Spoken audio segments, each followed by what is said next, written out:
Worm is a web serial by J.C. McCrae, also known as Wildbow. You can read Worm in its original format by visiting parahumans.wordpress.com or donate to Wildbow's Patreon at patreon.com/wildbow. This story isn't intended for young or sensitive readers. Readers who are on the lookout for trigger warnings are advised to give Worm a pass. For a complete list, check the description for all of Worm's trigger warnings.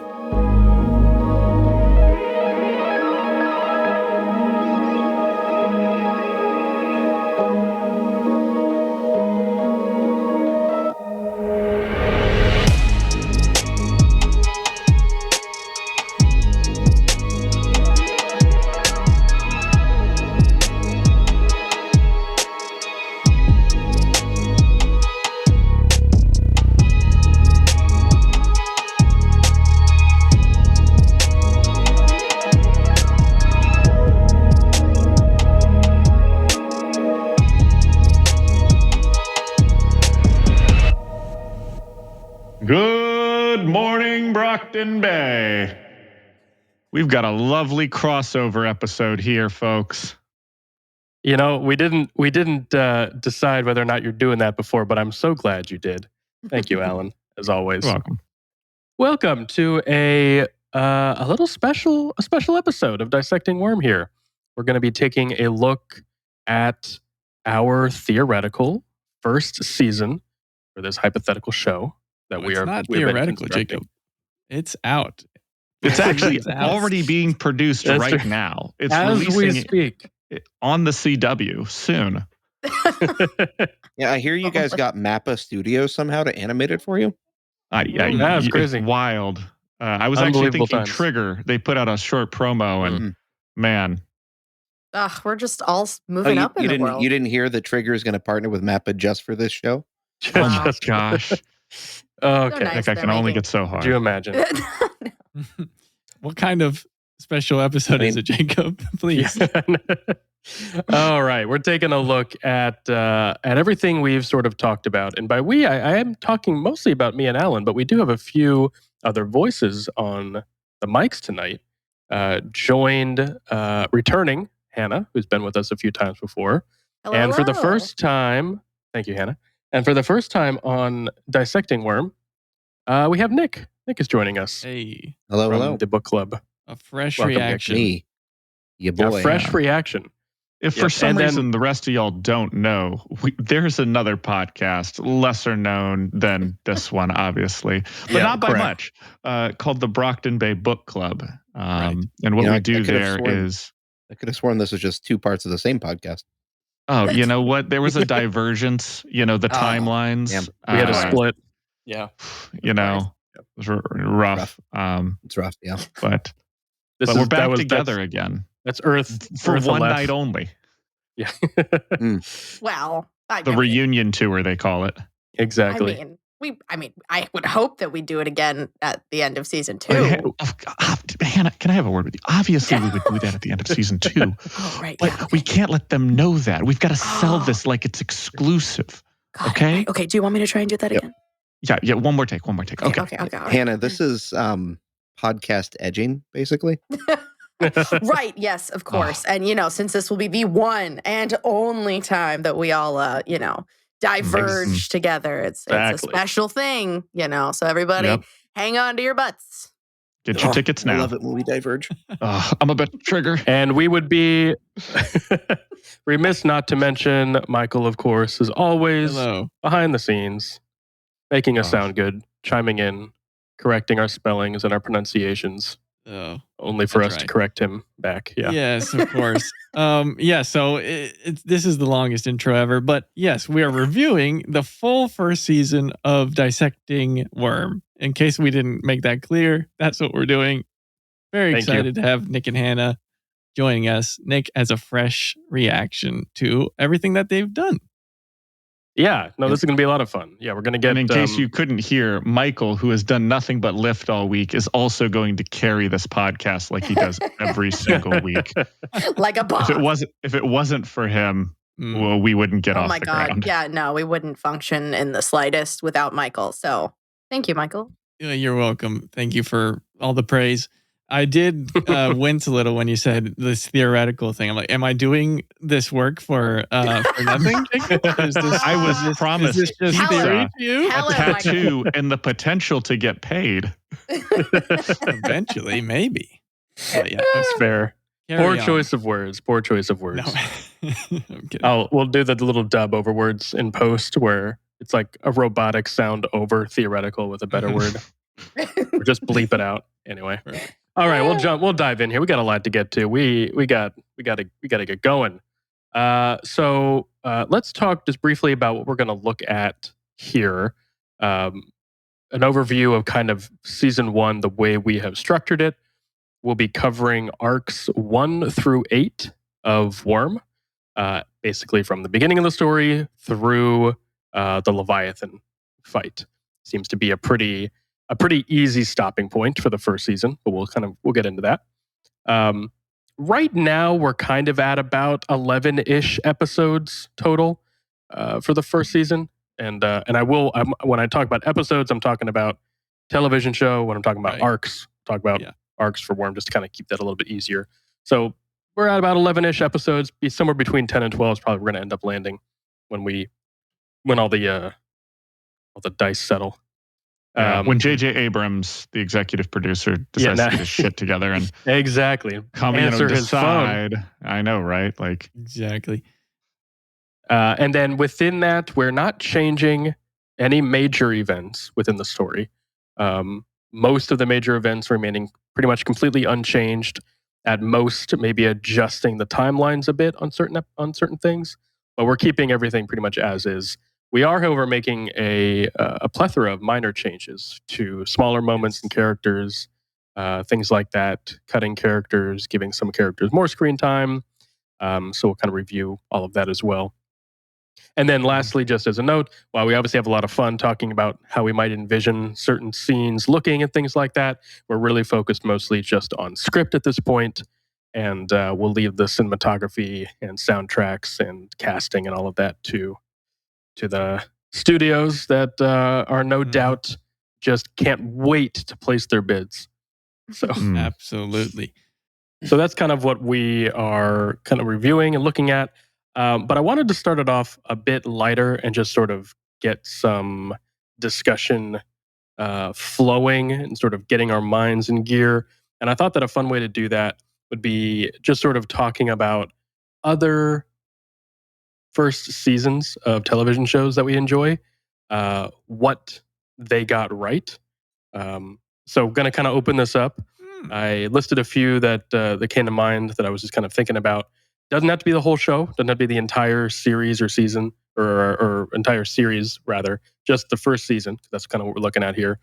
So yeah, this is going to talk. I just thought it'd be a fun way to sort of think about what makes a good first season, and why do they work? Why are we already drawn? Also, for those of you who are listening, this is about to be full spoilers for all of these shows and for the Worm series in general. We're not going to go into heavy detail, but obviously, if you're listening this far, spoilers. You probably ahead. know by now, but yes, if you know, you know.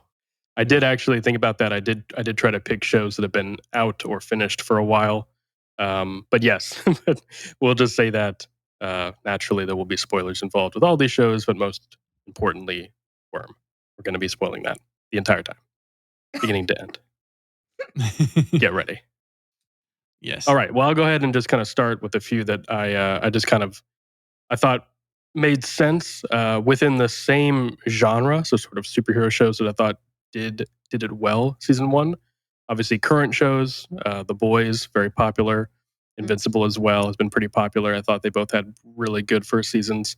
And then I also threw out Heroes, older show. Really didn't do too well towards the end, but that first season I thought was very, very good. I was going to say, I actually think about Heroes a lot in terms of when we're writing for this show. There's some especially crossover. The scale, kind of, and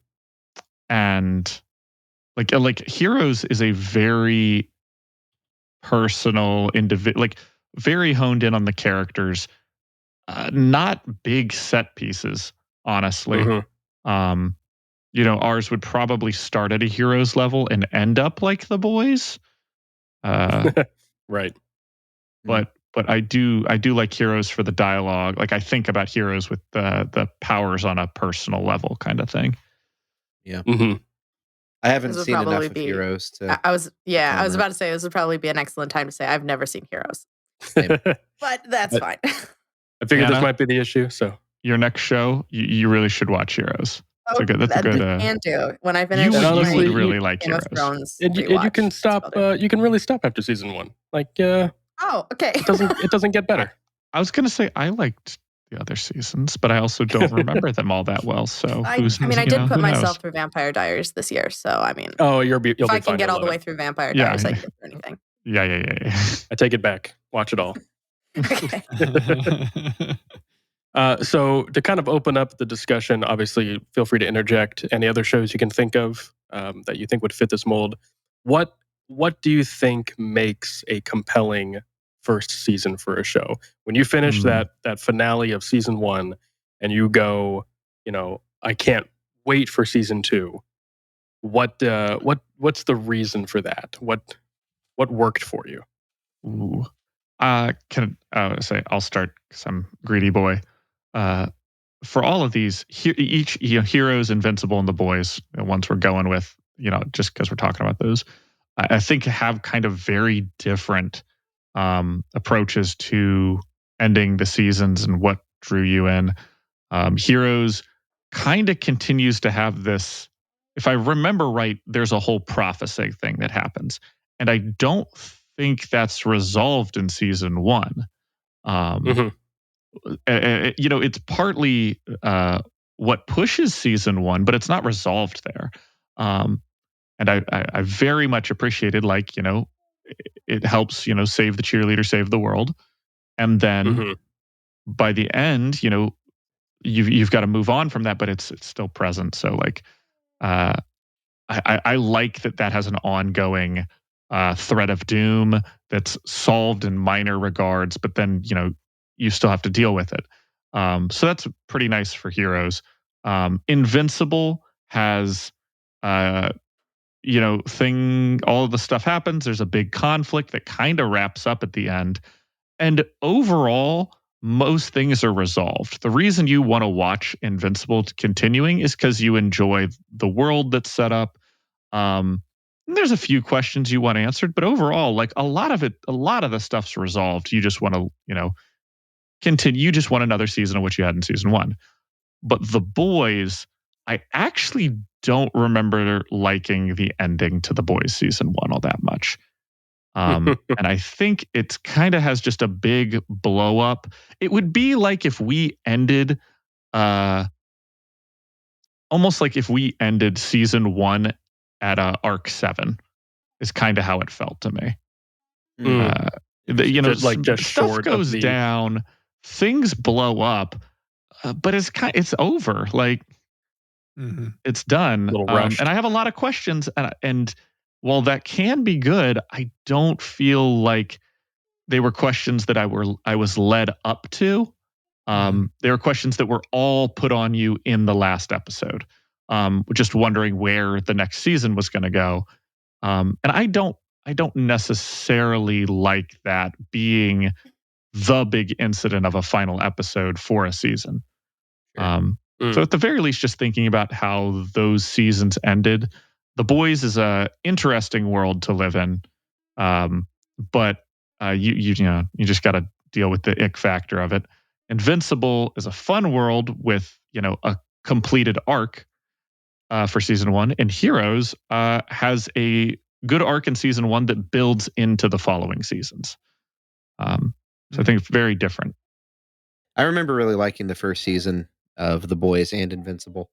And I think for me, oftentimes with a show, what really gets me is not even necessarily the whole first season, although it is nice if those end well, of course, as a whole. But what I really like is seeing a first episode that really pulls me in. Yeah. And I think The Boys does that very well, obviously. And Invincible does that really well too, where it kind of starts out with this is a fun show like superheroes, it seems that way, but then you kind of have the about face turn at the end. And that was really cool. At the end of the first episode, where, obviously people get attacked, people die.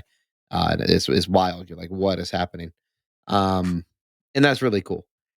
Anyway, so pilot episodes to me matter a good deal. And oftentimes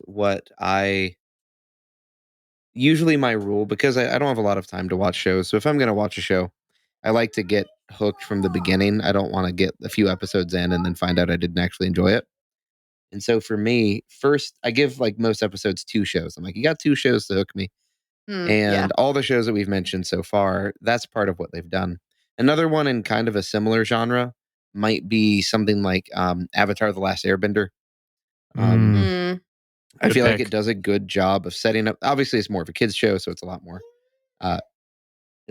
kid friendly there. But it still does a really good job of setting up a compelling introduction of characters, setting up a compelling plot, compelling conflict. And even though it's a kids show, I feel like it does it so well that it's also worth mentioning, kind of in the same vein. And the first season of Avatar: The Last Airbender does end in a really good ending too. It's a good first season, I think. So, yeah. Yeah, another good one, for sure. Yeah. No, that's a good point. Yeah, I think a strong start is important. I think a lot about, there's a lecture that Brandon Sanderson gave about deliverables and the things that you promise to your reader, or in this case, you promise to your viewer, that you're saying that like, okay, well, if this is the premise, we're promising to deliver on this premise by the end. And if you do a bait and switch, for instance, if you promise, I don't know, like a prophecy, and then you switch it out, no, it's actually not a prophecy, it's this. It needs to surpass the original promise of whatever that you've said it is, and that your deliverables leave the reader feeling satisfied. And when I think about first seasons of being like, okay, so you want to deliver on some of the promises that you've made, but not necessarily all of them, to keep people watching in order to be like, okay, well, they have delivered on season 1 on, X, Y, and Z, but we still need, A, B, and C. And so I'll keep watching, to season 2. But with Nick actually said what I was going to say about the whole giving a show the first couple of episodes to like, okay, can you hook me within the first episode, of a longer, like an hour episode, or can you hook me in the first 3 episodes of like a shorter, 20-minute episode show? And if I'm not hooked by then, like I'm probably not going to stay around. And I think about that with the sense of like with promises that like you show your viewers what to expect. So like if we're getting language or violence or trauma in the first episode, we know that we can expect that throughout the season. And I think about this with Game of Thrones only because I'm watching it right now, but the kind of the deliverables of the first season of like, well, no one is safe, no one is safe from the axe, as it were. There's language, there's sex, there's violence, there's a lot of blood, and it comes out of nowhere. So it hits you, all of these things, but you're prepared for it. So you don't feel like, by the end of the show, you don't feel like things are so coming out of left field anymore. Yeah. And I like shows that are good on their deliverables, that they make promises and then they fulfill them. And like we all want to be surprised in a show or a book, but like we don't want to be so like surprised that we feel off-put by the show.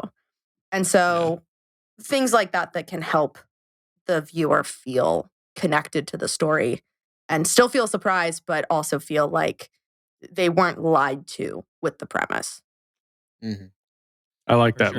Let's put a pin in that. Actually, I think that'd be a good thing to return to at the end, kind of when we talked about our episodes and things like that. To talk about deliverables about the first season and kind of what we're setting up and what we want to accomplish at the end. Yeah, I think that'd be a good thing to touch on. When we do get to reading the episodes, I would like to go episode by episode and talk about them. And episode 1, I think, will be a very probably a bigger talk, despite something we know about, just because we talk about the concept of a pilot episode and a first episode. Yeah, good idea. Before we get to that, I have to say that we must all be friends, because I was going to say Game of Thrones and Avatar as well. But my number one, I feel, is Peaky Blinders. Ooh. That is a good first season. Absolutely crushed it. Yeah, it introduces the characters, blah, blah, blah, gives you some reason to be intrigued right away. And then it ends, spoilers ahead, with a huge cliffhanger. You don't even know how they're going to make season 2 out of it. When you see it, you're like, wait, what? Is that the end of the show? Is it a one season thing?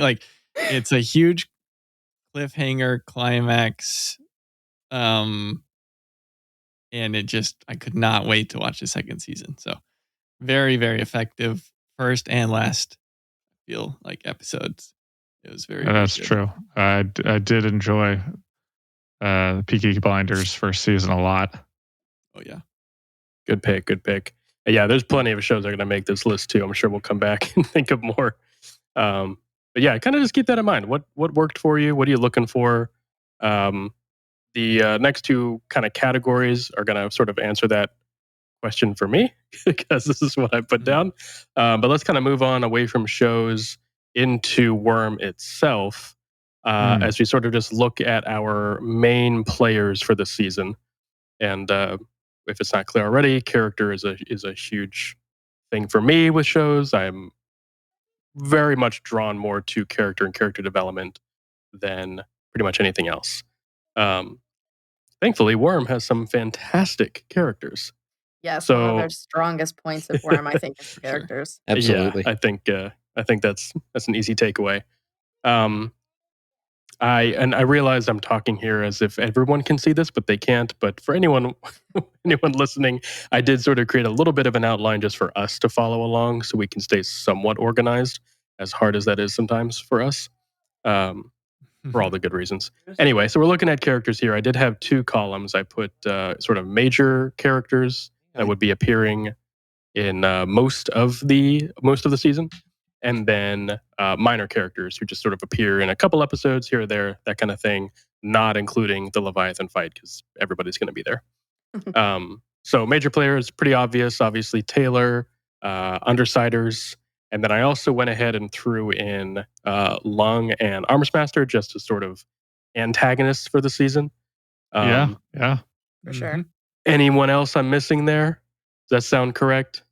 I feel like in terms of major character arcs, because the other part of that is our major characters. I would anticipate each of them having a season arc, even if it's not huge. There is some sort of beginning and end to a storyline with each of those characters. Yeah.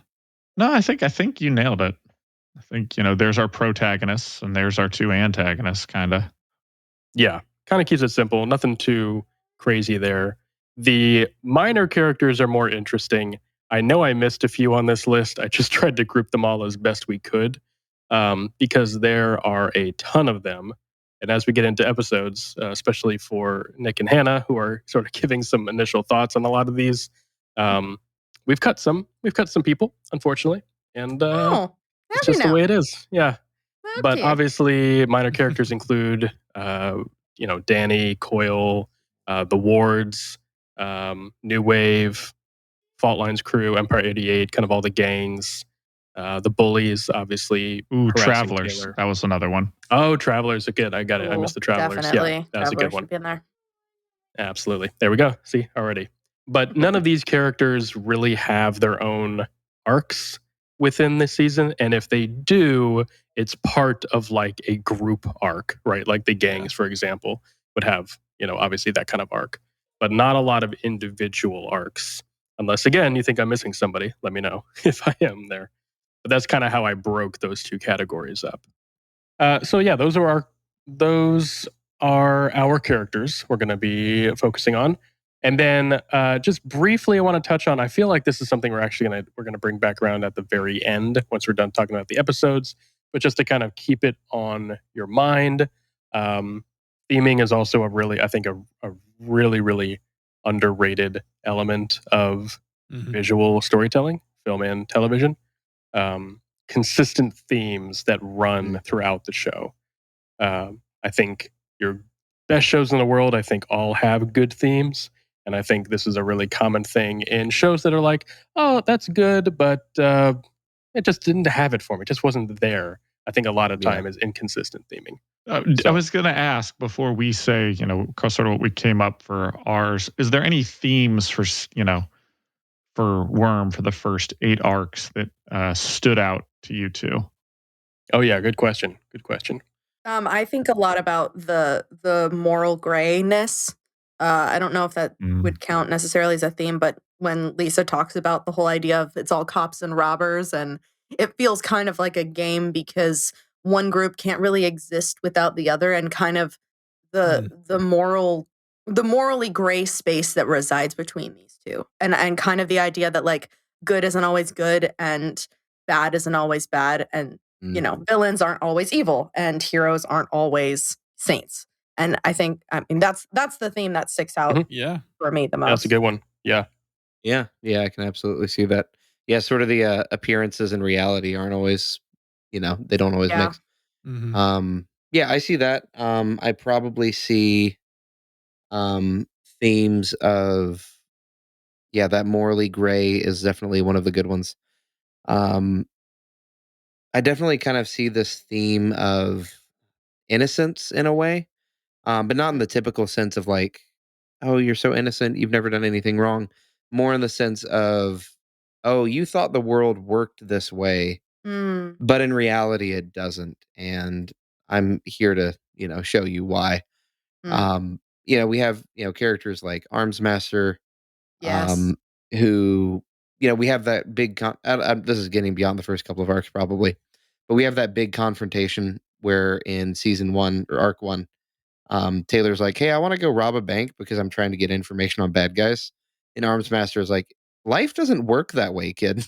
Like, that's just not how things work. And that's just one example of so many ways in which we see Taylor as our protagonist really in over her head. She is way out of her depth in these first few arcs and really the whole first bit until the Leviathan fight. And even then, it feels like she's barely making it out of these fights. She's barely surviving, or she's having to improvise, and she's getting out of them in an intelligent way, but just by the the skin of her teeth kind of thing. I think that's something that kind of stood out to me. Is her character growth, and I like that theme because it is tied to her character growth. To build on that, Nick, would you classify it more as like the loss of innocence? Yeah, it's I think the English teacher term for it is a Bildungsroman, which is a coming of age story. And I think drop that, it. Yeah. So fancy. I think that in a way, Worm is, at least in the first arcs, a coming of age story. Kid wants to be a hero, kind of a dark coming of age story. Sort of the loss of innocence, Catcher in the Rye style, where it's like kid wants to be a hero, realizes it's a lot harder to be a hero than she wants to be, realizes that villains aren't all bad people. Like these big realizations about the world that come with that kind of loss of innocence. Yeah. Naivete keeps coming to mind. Yeah. Where like, it's just, it's part ignorance, it's part innocence. Just thinking things work one way when they don't. Yeah, absolutely. I like that. No, that's good. Good thoughts. Yeah, and we'll circle back, I think, around to themes at the end as well. And I'm thinking about how they work. But with that being said, I think we've spent enough time stretching our do you muscles. Want to go over our themes, or did we go on? Oh, you know what? We could do that. That's fair. We did have a few, didn't we? I realized I interrupted our flow there, but yeah. No. I interrupted. You've got them. I interrupted. You typed them up. I was cutting it off early. You're absolutely right. Cut off early. That's not on this podcast. What was I thinking? No, Alan and I we have talked about themes before, kind of on prior episodes. I expanded on them a little bit here, but the two big ones, Alan had a really good one that I kind of added on with a couple others. Alan, you said at one time the perception of threat as a theme. Do you want to build on that? Yeah. Throughout the thing, there's perceived threats, real or otherwise, that are kind of seen by all these consistently by all these characters, and how they react to them. Arms Master would be one of those big ones where he the way that he perceives threats, as small as Taylor or as big as Leviathan, and how he handles them. And that ultimately is sort of his downfall, is he's like, I perceive that this is, unless I do this to deal with the threat, more problems will occur. Taylor has a lot of perceived threats that she sees.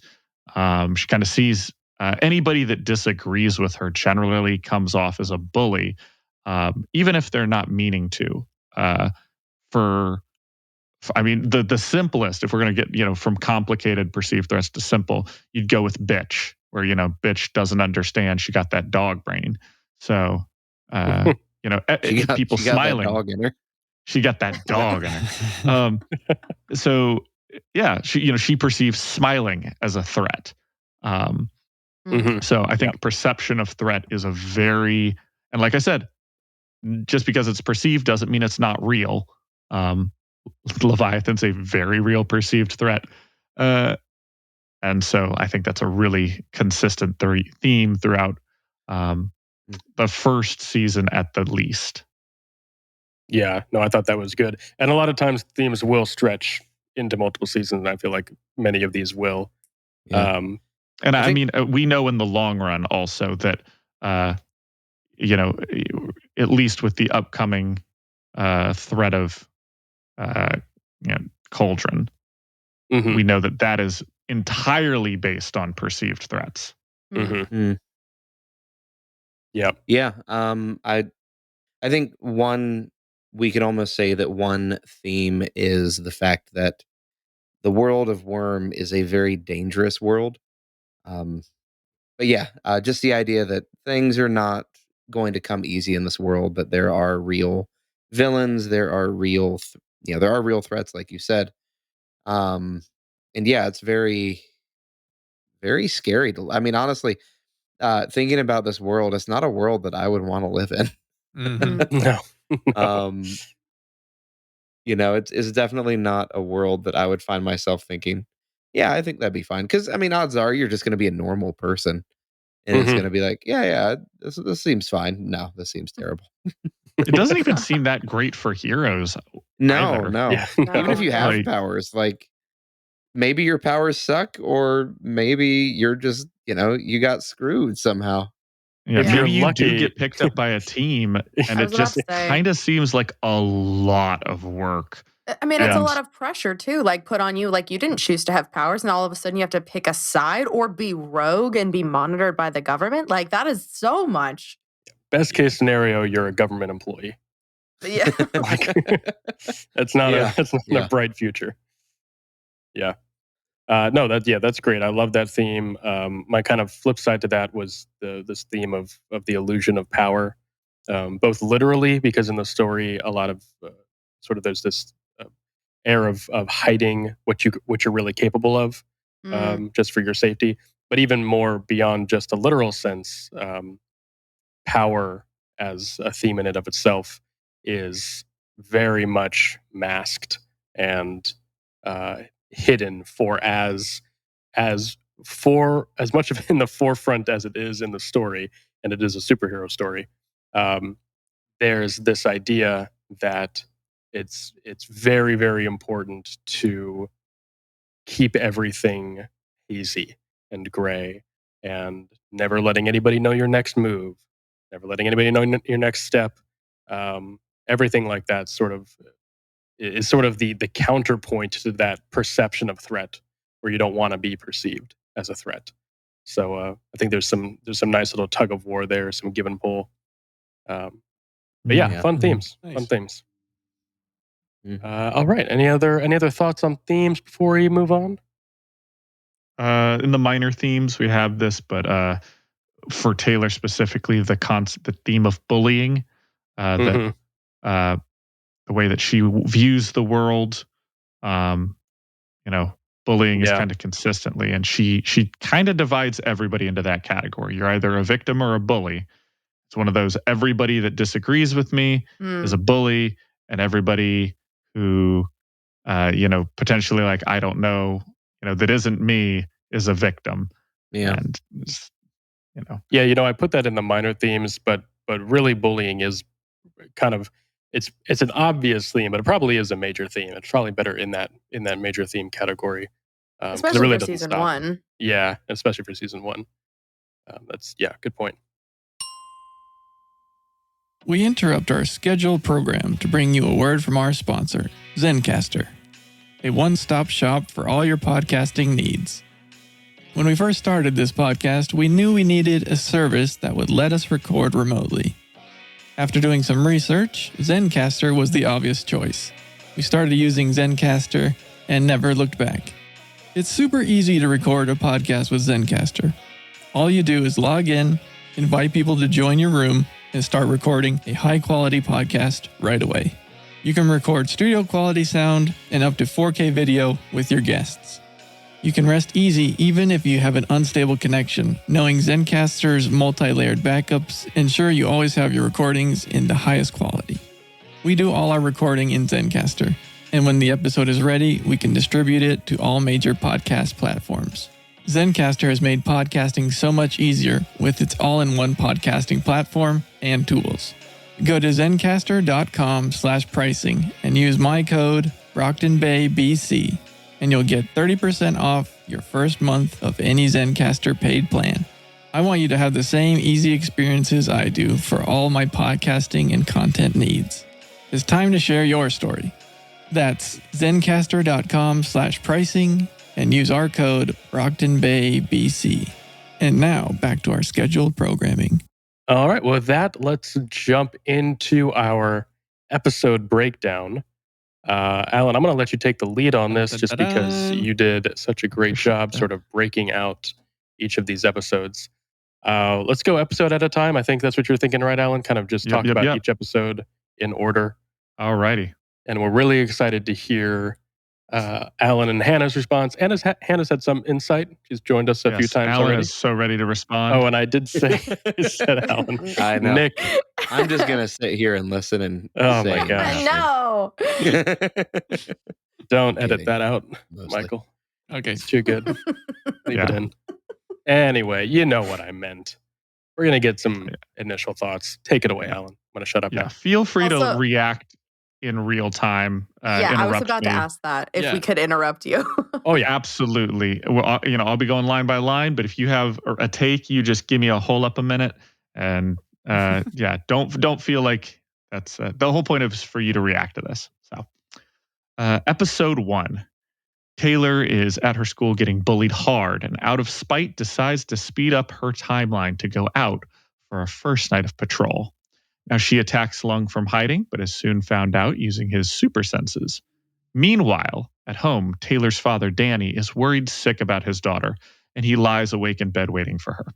Lung chases down Taylor, only for Taylor to be saved by the Undersiders, who mistake her for a villain.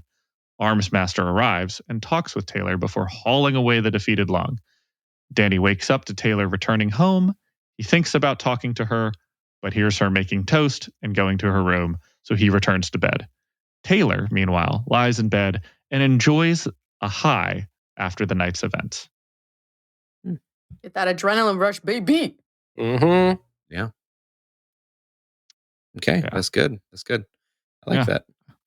Pretty straightforward. Just kind of shuffled the interlude into the story. Absolutely. Is there a chance, just as an idea? I've got my notebook open. Hit me with it. That's why we're here. Yeah, just as an idea, could we do a sort of cold? Well, what's the plan for the opening? What's our cold opening? Oh, you know what? I'm so glad you asked. I'm so glad you asked. So hear me out. Taylor's in the bathroom. Goes in, eats her lunch on the toilet. The girls come in. They dump the stuff on her head, bully hard. She, kicks it open, leaves. After they leave, goes up to the mirror. There's like the buzzing in her head that's kind of been building in the background this whole time. She's got the headache. She like slams her hand, like hands on the thing and is like gripping, white knuckle grip.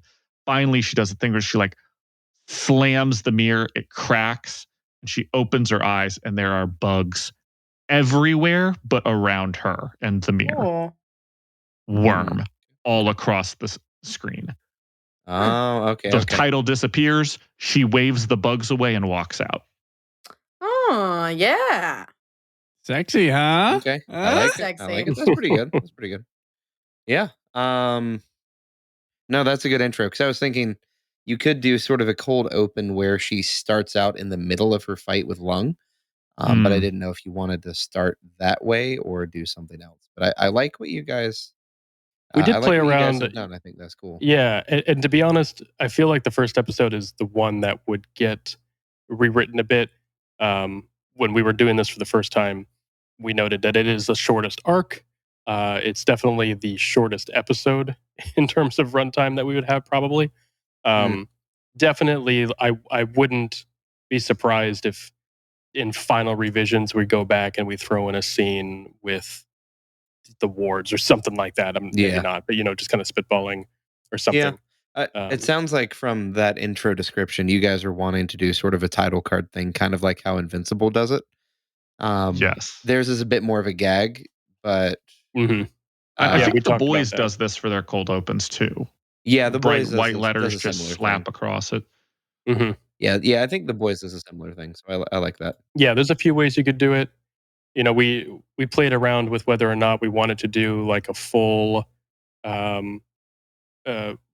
really utilize the exposition in Danny's interlude, talking about Scion and all of that, as kind of like an intro montage, if you will, or just sort of exposition. But we don't want to bog viewers down right away with just rote exposition. So there's some delicacy there. Yeah, obviously absolutely. You can do the whole Lord of the Rings Galadriel narration against a giant battle, and if you can get away with it, it's pretty awesome. But if you can't make it work, then it just looks like Shyamalan's Last Airbender, and you've made a huge mistake. No, I definitely think not doing a lot of. I think doing almost like no dialogue except for the ambient dialogue of the girls coming into the bathroom would be good. I think that having that kind of an open on our main character. I mean, like I think we've said it before in the podcast that one of the things that makes Taylor a good protagonist is that we feel for her very quickly. And so I think that having that is definitely something that we want. So the way that you've done it is really good in my mind. Yeah, no, I like what we settled on here. I think it works well to sort of, like you said, build that initial connection with our main character. I think so. And because the arc is so short, if the thought about like, well, do we have enough content to fill however many minutes compared to the other episodes, like having those beginning moments where she's in the bathroom with the bugs, the juice and her art project being ruined, like things like that, like lingering on them, lingering on her, lingering on her power, like will take up screen time, but also I think is really important for that first episode. So I'm definitely on board. I like it. Yeah, I think episode 1. As long as I get a running montage, I just need a running montage for Taylor, please. Through the city. Okay, so the title sequence. If we do title sequences, those would be your running montages. That's where we would like, and we'd of course put it to music that somebody on Reddit suggested. John Batiste, is it John Batiste? His We Are.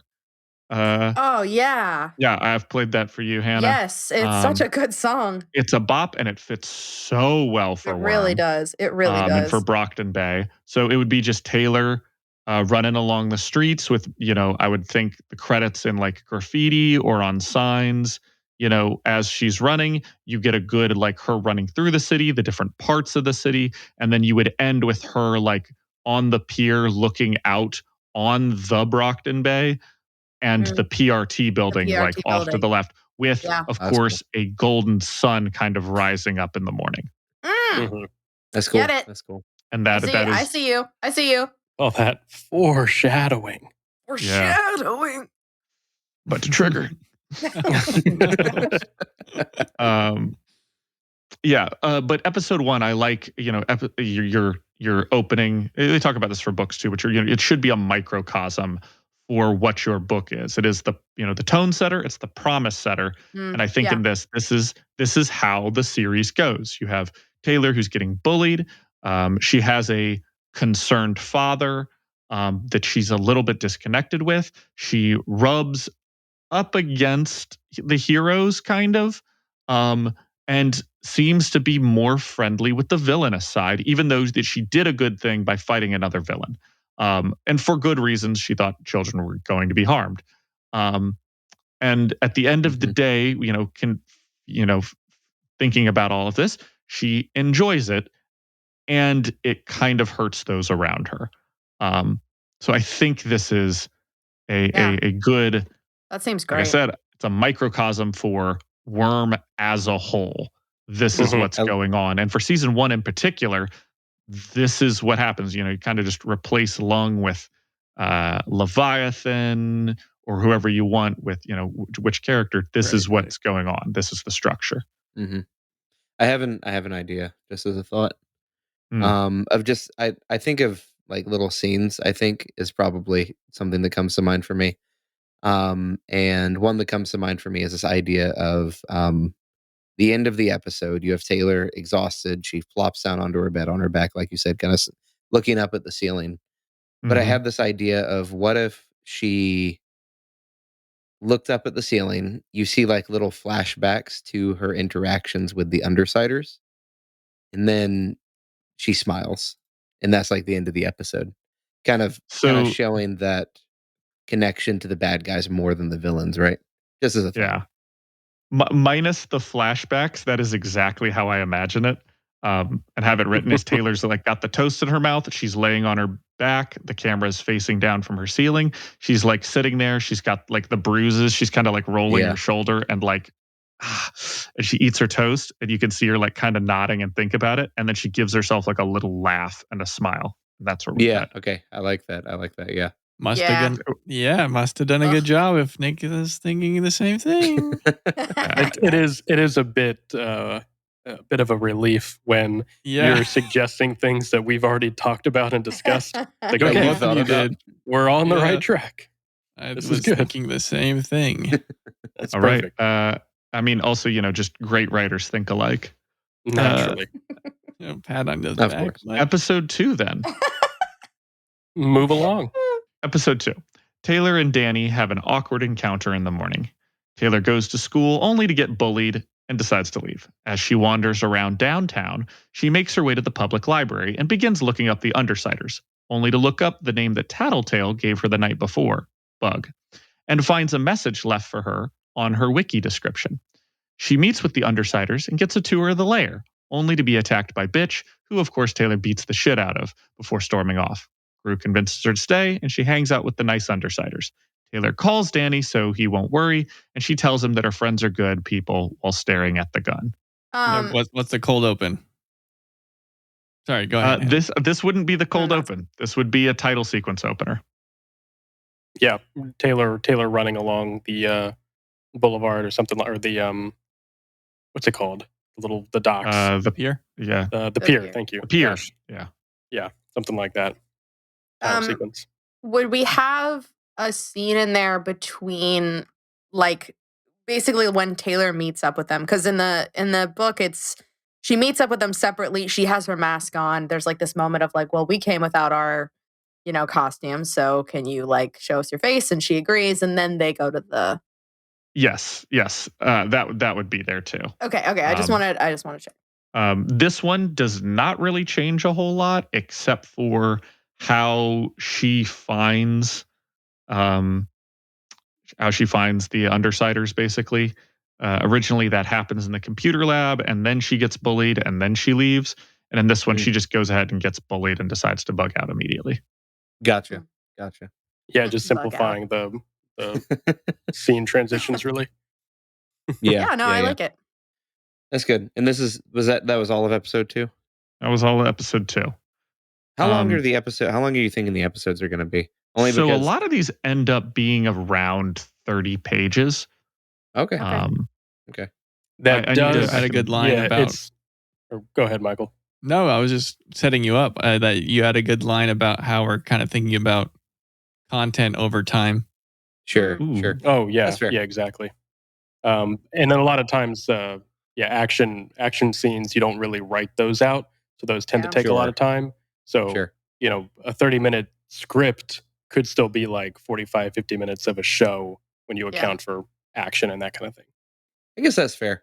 Only because this felt a little short to me. It does. It definitely feels shorter than the first episode. Yeah, which is almost why I think the computer lab scene could be worth keeping in. And the reason I'm thinking that is mainly because I like the idea of using that as a way to introduce a lot of the world. Like first episode, you have the big action scenes. You meet the characters and all that stuff. But having a scene where, and I think you could do it in a pretty creative way that keeps it engaging, right? One that still is engaging for everybody, if that makes sense. Are we talking about looking up the people on Wiki? Yeah, looking up the people on the Wiki. So all of that's still there. It's just in the public library. It's no longer in the computer lab. It's no longer. Okay. Gotcha. I misunderstood that part then, I think.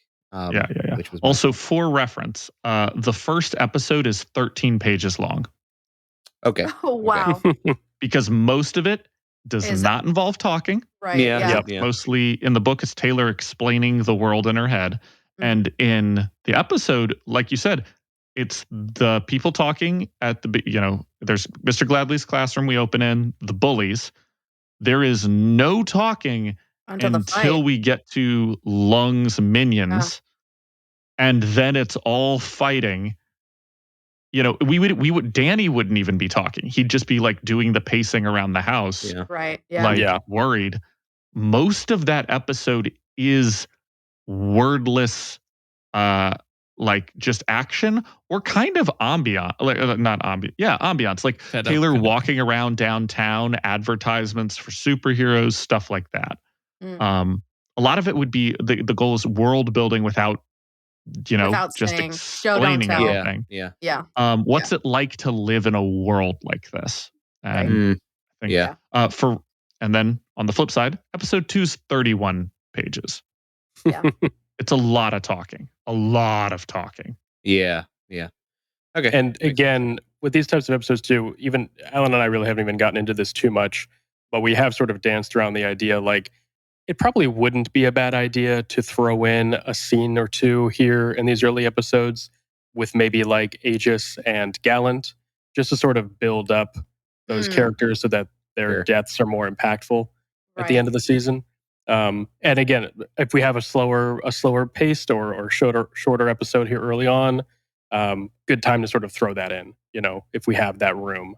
So not too worried about like how short it is now, because we could really easily sort of fluff that out with a few other scenes if we wanted to.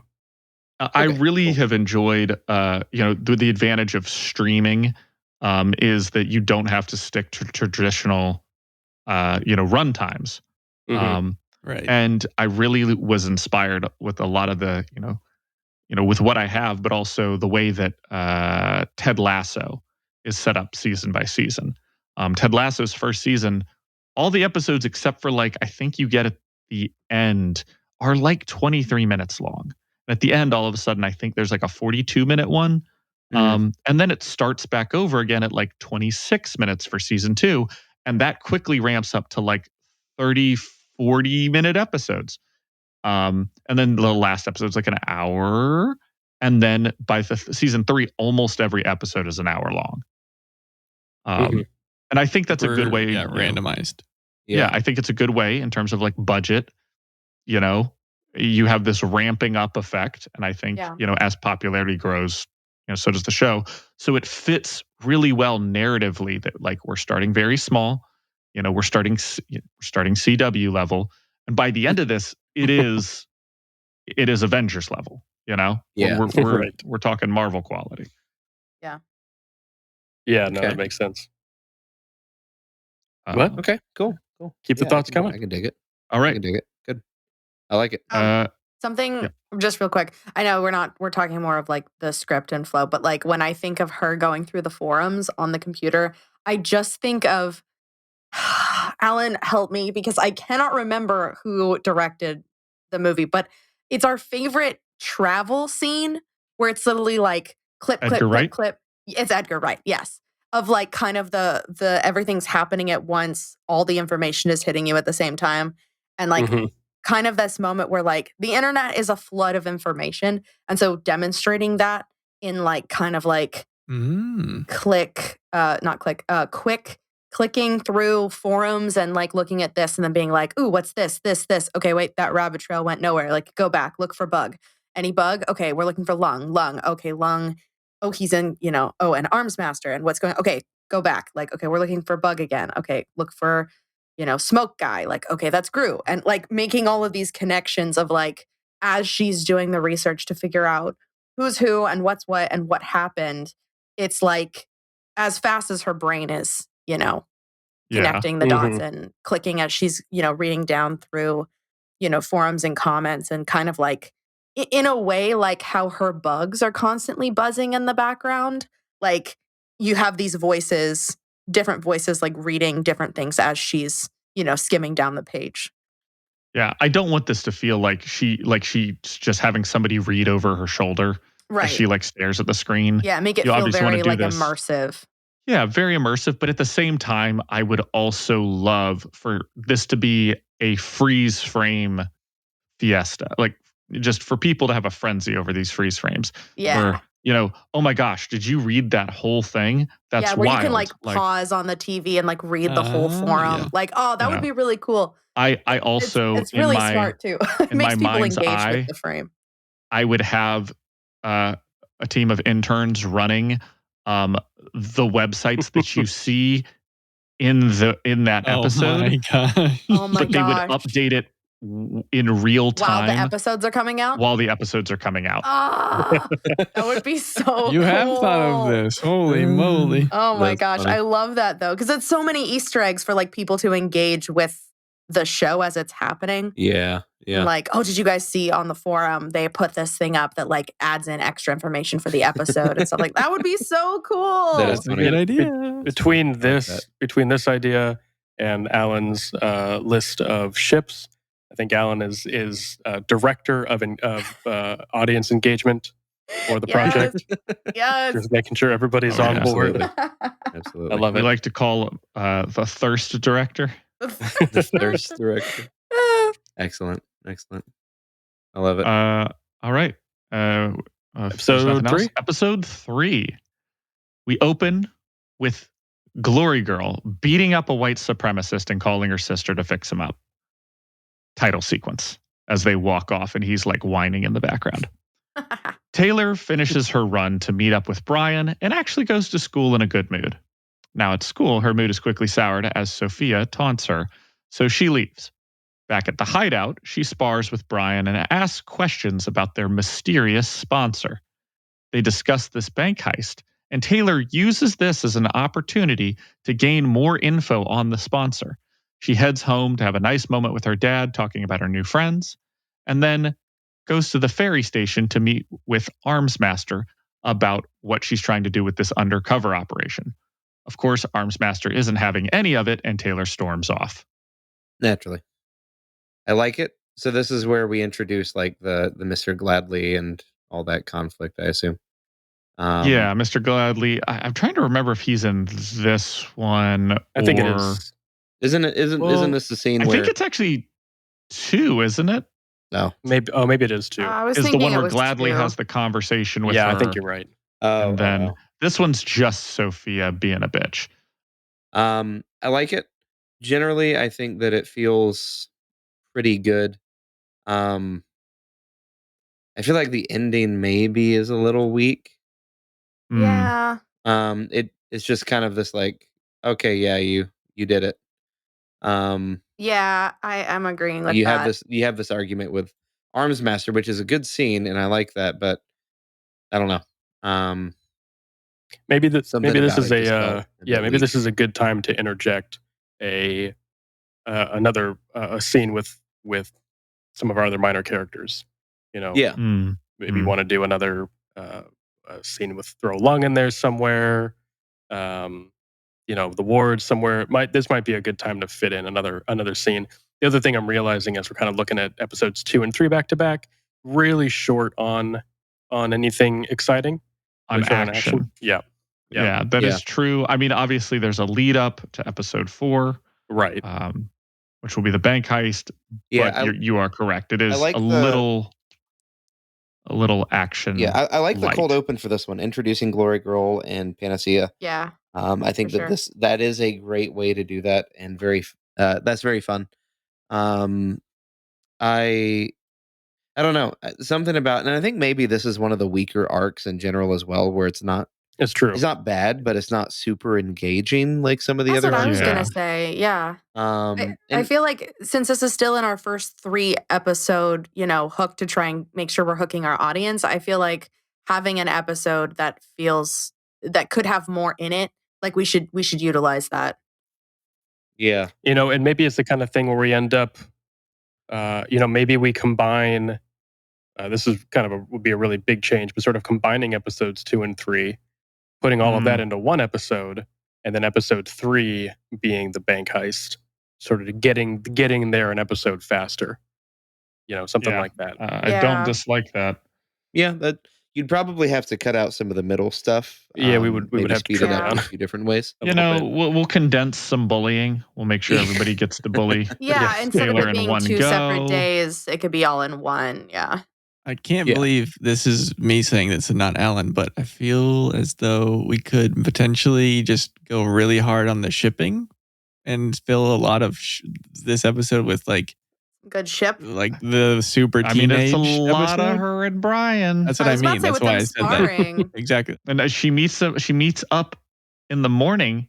Yes. And then goes and so that's what I'm saying. Later. Like you're saying it as though it wouldn't take very long, but you could kind of, I don't know, maybe you could make that the point of this prep for the episode. Bank heist actually does take a little bit, because not only is there an argument about bank heisting, but there's also information talking about the heroes that will be present in the city for the bank heist.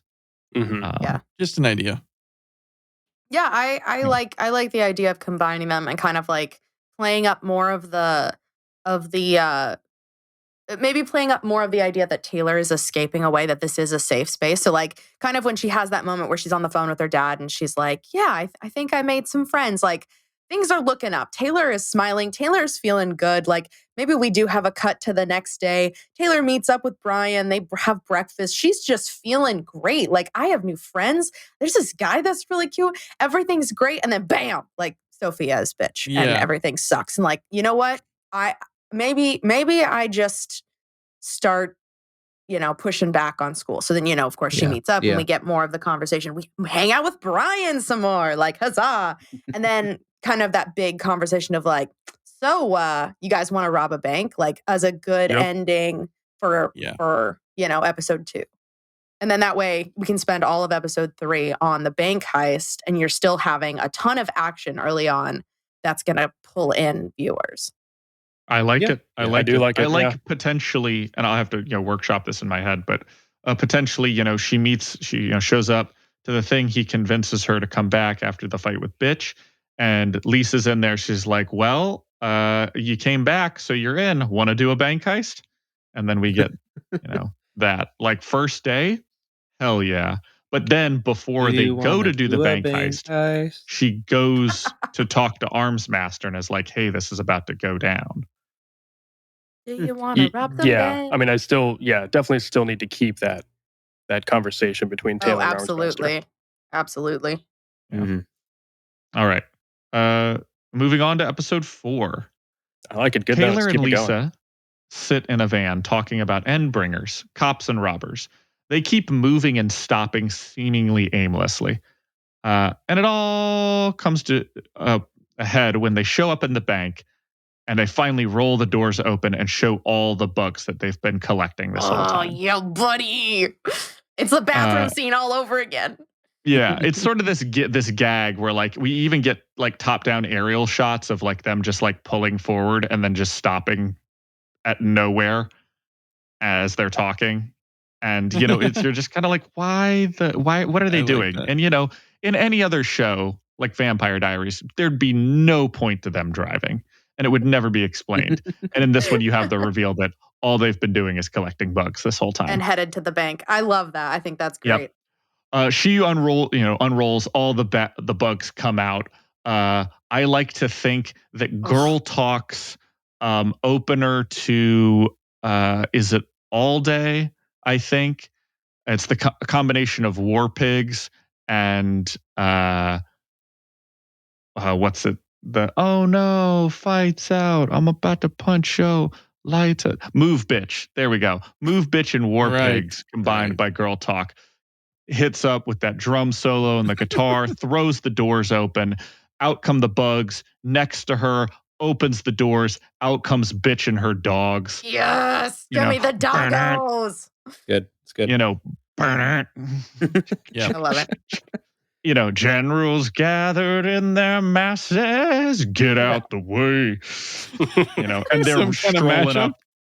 Oh yeah! If you've never, for everybody here, if you haven't ever listened to Girl Talk, go listen to the opener for All Day. And I think it's All Day. It's got like a skeleton on blue. The opener for that goes so hard. And this is what I want for this scene. I will say that being said, the music for the show is going to be next level. Oh my gosh, yes. So they roll up with the dogs and the bugs and they start the bank heist. Gru actually compliments Taylor on her idea of taking hostages. The heroes show up and they all throw down, with eventually Amy surprising Taylor, ending in Lisa and Taylor versus Amy and Victoria, all facing off. Ultimately, the Undersiders get away. Not a whole lot changed up here, other than kind of the beginning being paced a little different. I love it. I love the bank heist. It's just so good. So much fun.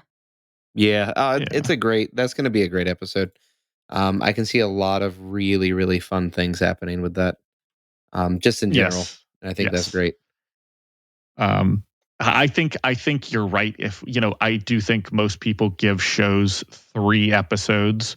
I know a lot of reviewers that give a show 3 episodes before they make sort of the decision to keep watching or not. Yeah.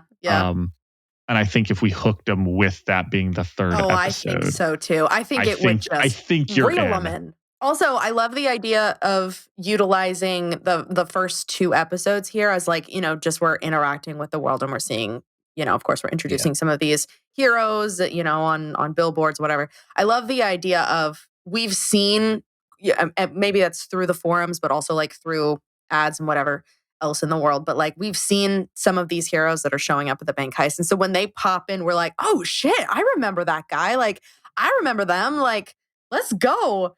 And then it happens. And I'm just thinking of Clock Blocker and the bugs and give me heebie-jeebies. Hold on to that because we'll get to that in a second too. Woof. Okay.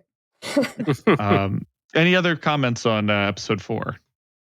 The only thing I would touch on, and this isn't even saying to change anything, but talking about bringing in the audience after 3 episodes, which is a great way of thinking about it, is you also want to make sure you don't forget the conflict of the show, or the season rather.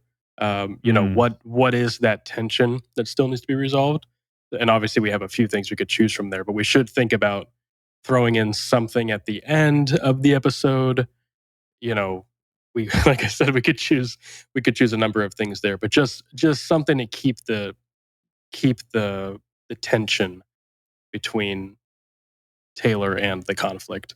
I think my first thought is something to do with Lung. Just makes most sense to me. But you could also do anything with Arms Master, or heck, even you could even throw a quick scene of Coil or something like that if you really wanted to. Yeah. Just to sort of keep that the audience doesn't forget that's what they're watching. Mm-hmm. Right. Yeah. Coil to me makes the most sense, just because like the whole reason that Taylor is with the Undersiders is to, figure out who their leader is. And with this kind of bank heist, maybe we have like a little moment where, Lisa kind of maybe drops something in the planning phase during the bank heist where we're like, oh, okay. And Taylor kind of like, maybe, I mean, it doesn't have to be a actual written into the script, but kind of like her recognizing like, oh, okay, that's a piece of information I didn't know before. And so like, she's still kind of to remind the viewer that like through all of this, Taylor is still, she's robbing a bank to try and, get info on the leader of this villain team, not just robbing the bank because it's fun to be in the car with Lisa. And you could even do a quick shot of, very quick, not even showing Coyle. I don't think we want to show him yet. But you could do a quick shot of somehow conveying the kidnapping of Dinah at this point. That's not a bad idea. It doesn't even have to make sense to the audience. Just something that's weird and off-putting. And you're just like, what the hell?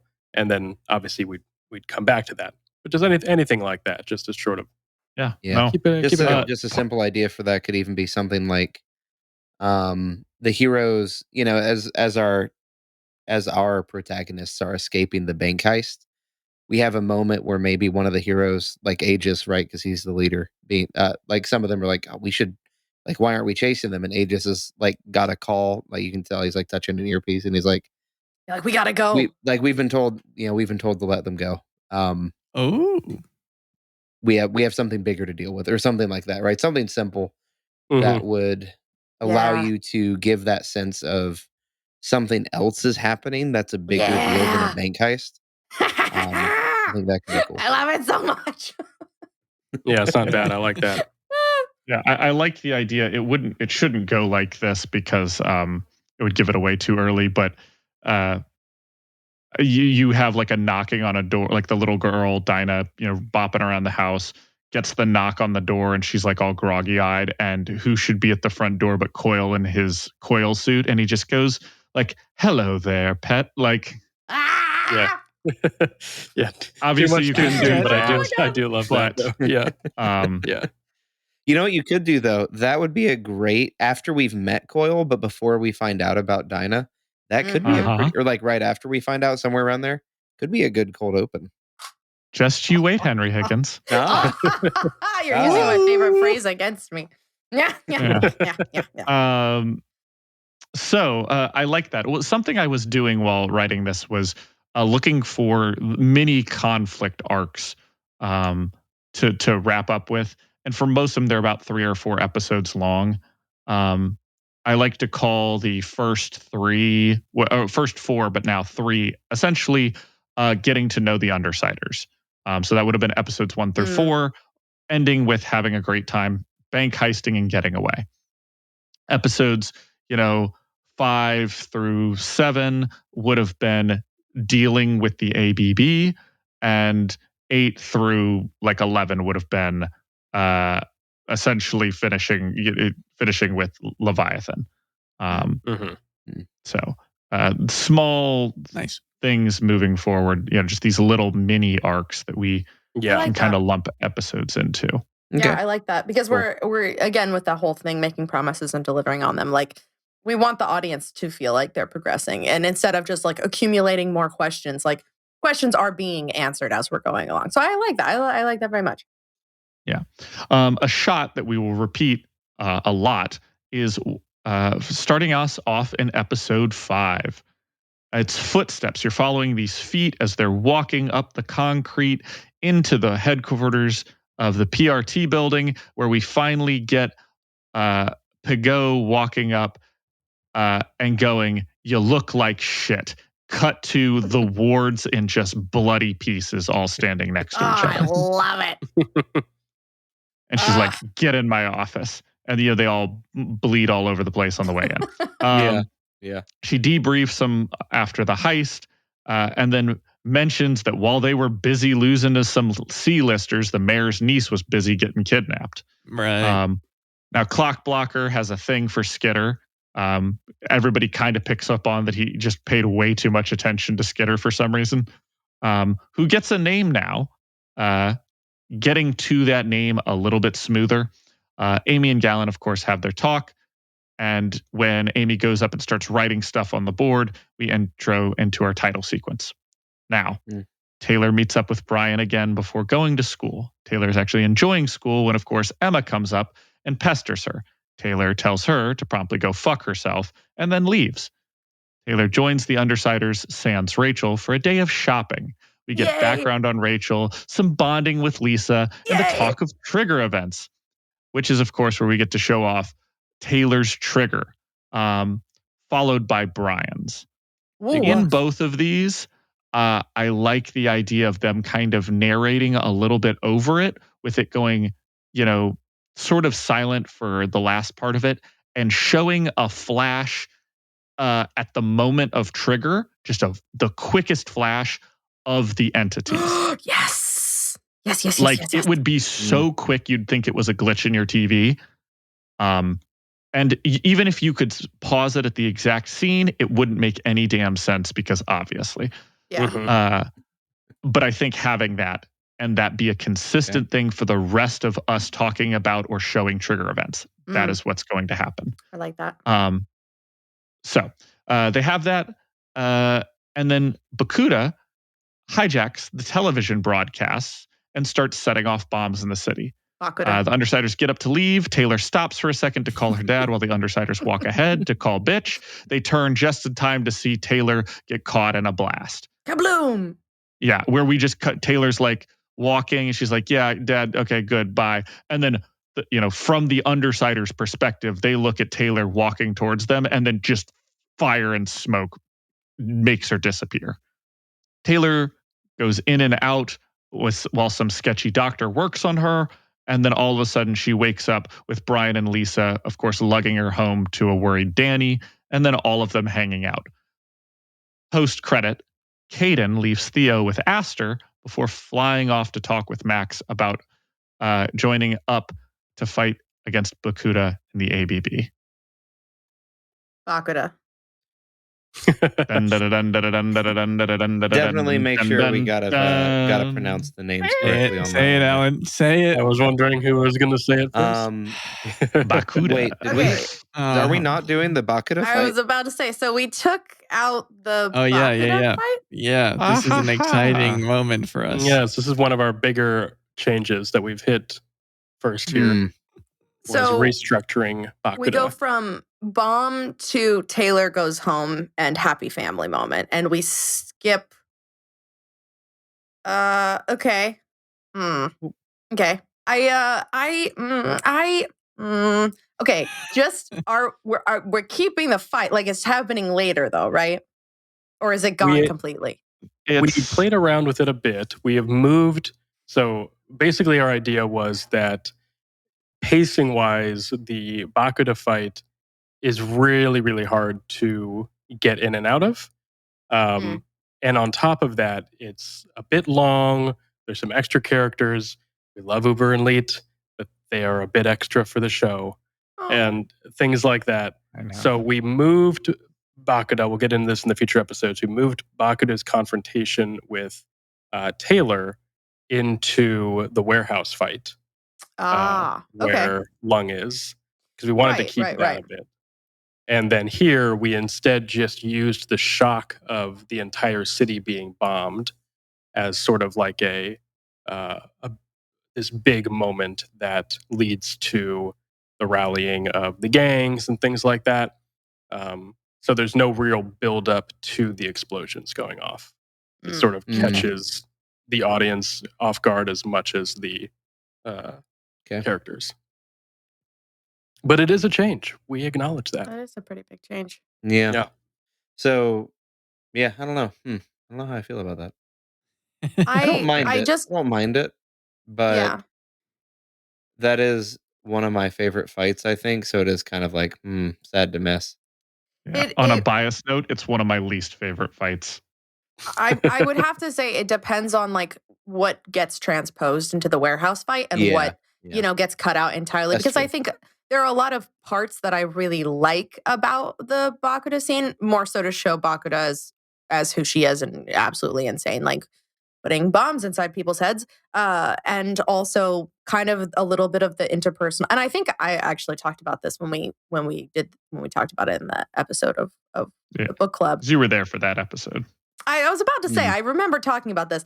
I like a lot of the interpersonal things that happen with that group together fighting Bakuda. And at the warehouse fight, not all the Undersiders are there. Mm-hmm. That is correct.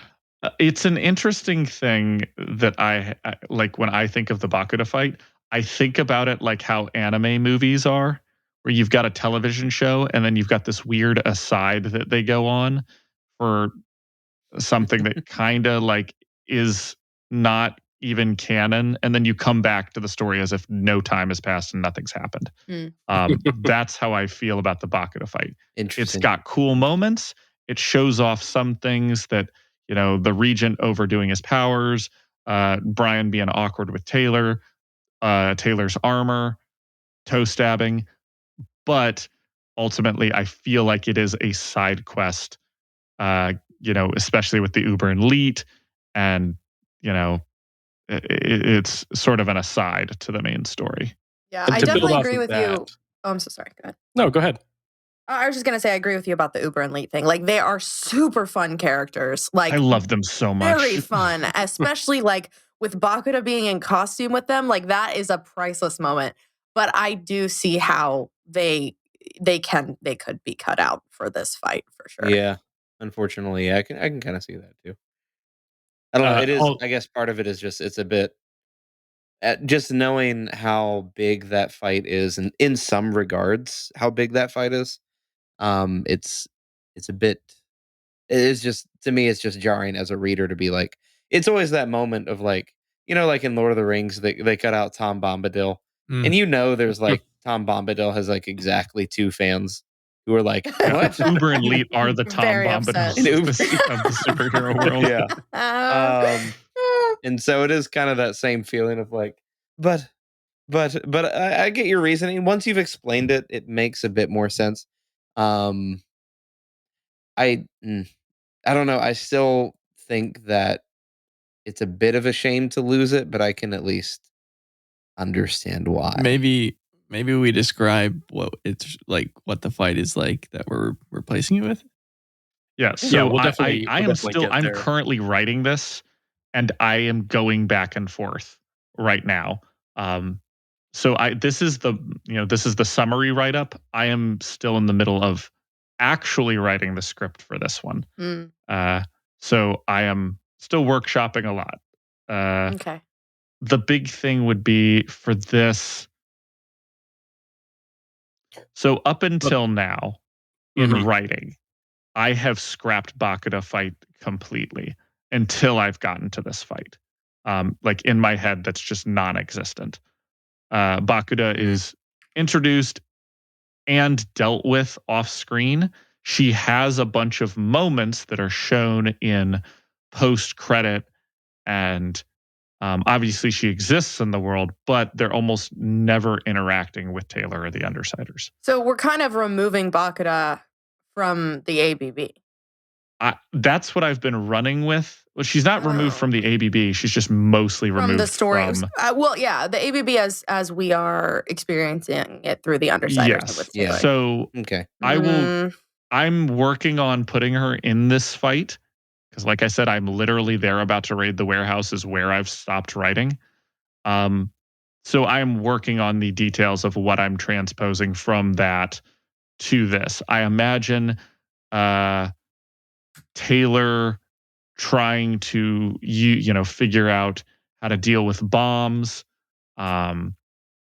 is already part of them going into the warehouse. And what I'm having a difficult time with is villain overload all in one location. Right. It's not hard to explain that they would all be there, but it is potentially difficult to have the Oni Lee fight, the Bakuda fight, and the Lung fight all in one go. Not that it's impossible, but that might be, a lot. which is why mentally I've just kind of forgotten about Bakuda. Well, and but like I said, I'm in the middle of writing it, trying to figure it out. We'll definitely figure it out there. So 2 points. The first is this is what's really fun about trying to adapt stories is trying to figure out what the essence of the chapter or arc in this case is, and what is the most efficient way to tell that in a different medium, which is the fun part. This is why we love adaptions and why they're fun. And one thing we didn't mention here, and Alan, I realized I didn't see it, but I'm cheating and I'm looking ahead at the next episode points. You put it as the post credit for the next episode, but in talking right now, I think it would really work as the post credit, or rather the final scene of this episode, which is the whole point of the bombs going off. We're simplifying it. I mean, this is what it was for also, but like we're simplifying it for the show, was to spring Lung from prison, was a distraction. And so if we show that at the end, the bombs have gone off, the episode's finalizing, and we sort of get a quick scene at the end, caught in the confusion, Lung's being transported, and that transport is stopped by Bakuda, Oni Lee, anyone else we want to have in there. And we realize, the audience realizes that, all of the bombs, that entire sequence was a distraction to spring our villain free. And because, again, one thing I want to make sure we don't look past is we're all huge fans of Worm. We're on our second or third reread here. We're really passionate about a lot of these characters, but the audience is going to be very, very quickly overwhelmed. And I think a lot of this has to be simplified to, and I'm correct, and please interject any thoughts you have here. But in my mind, a lot of the conflict, especially with the ABB, needs to be simplified to Lung as the antagonist, not a lot of his minions. And his minions are cool and they can have their moments. Oni Lee should still absolutely get some pretty awesome fight scenes. Bakuda should have some cool bombs and things like that. But just for the sake of simplicity, because we have a ton of characters that we really want to get in when we can, Lung is the focus. So it really should look like him, or it should feel like, rather, him masterminding this plan to get himself broken free. We're going to get a warehouse fight with him. He's still not going to go fully down because we're going to get him back again. Like, he's just this reoccurring antagonist for the season. So having the bombs go off is really just a way of getting Lung back in the fight. And that's kind of what the purpose of that scene is. And that is really what the purpose of the scene is in the story as well, along with a few other things with the Undersiders and some fun banter and power moments that we want to make sure get in there.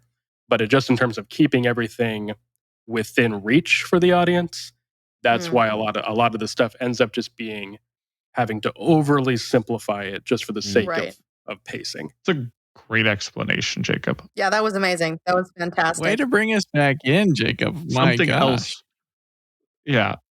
I thought of that is already done in Worm, but we're just going to play in reverse. Bakuda's dealt with off screen. Yeah. Oh, yeah. Right. Bakuda is taken down by heroes off screen, and we hear about it in a newsreel. That's true. Yeah. And so, like, starting from back to front, well, Bakuda has a strong opener to introduce the character. She's not there for the Lung warehouse fight. She's not there to be taken down. The next time we see her, she's on her way to jail, obviously. Yeah, and then she gets murdered. Cool incident.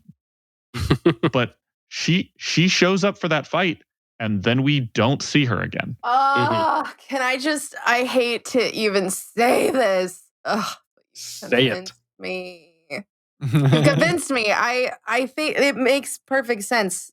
Because she, like you said, she's really not there. Okay.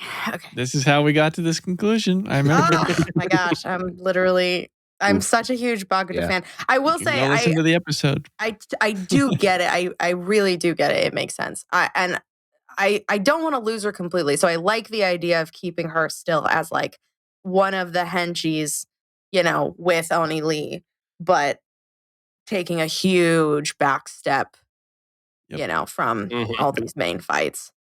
well, as we'll move forward, you'll see that she actually gets a fair amount of mention in these episodes, and we'll actually show her kind of maybe not at least once an episode, but she gets a little bit of screen time as well outside of just that. And I think it's a fun moment when we finally get to meet her and see what her personality is in person. Because the opposite, we're basically going the opposite of the story. The story is she shows up in person, bombs everywhere. We do get I'll be honest, was there even an interlude with her, or did I just make that up in my head? Bakuda? I don't believe so. Bakuda's in Canary's interview or interlude. Okay. Interlude, Then we made up an interlude. That's more Canary's. Yeah, I mean, that's Canary's. Bakuda's in it, is all I'm saying. Yeah. No. Okay, then we made up an interlude that has Bakuda in it, which we'll get to. I forgot. I'll be honest, they're all blurring. I was about to say. Me and Wildbow. Am I Wildbow? What's going on? Who am I? Certainly not. You are Allan. What have I written? What have I not? You've written this script and it's amazing. Wake and we're up, so proud Allan. of you. Where are you? I don't know. I'm going towards the light. Okay, You're finally awake. We're on our way to Skyrim. Oh no! I've had nightmares about that. No.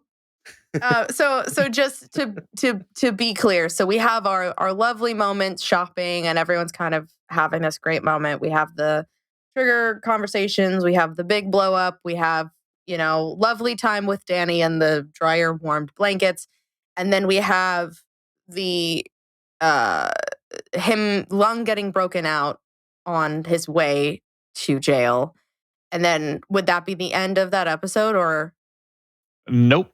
Okay. We'll get to that in a second. There's a reason why we have well, Jacob might argue about this, but I think the post credits for this and the next episode go hand in hand with their openers as well. Wait. Did you just say post credits? Yes. Are we doing post credits? We're calling them post credits. However we want to do it. The last scene of the show. Whether you want to do it as like one of those fake out post credits where like the title comes on and then whoop back to the show, or there's a lot of depends on. I think we do post credit for two reasons. Number one, people are already primed for those in superhero genres specifically. They know that superhero movies do this. They should be expecting this in a TV show. What that does also is the people who aren't expecting it don't necessarily lose out on essential information. But it rewards those who stick around and watch, and encourages people to sit through the credits, which we should do because, people in the credits deserve recognition. Right. Fair. But streaming platforms have like auto to next episode where like oftentimes end credit stuff gets skipped. Like Game of Thrones, it happens all the time. Point. Like all the end of credit stuff gets skipped if you have an automatic to the next episode. You know what? I love that idea. I'm going to go ahead and tell our producer, JJ. JJ, I'm just going to need you to put a solid like minute 30 of just bullshit at the end.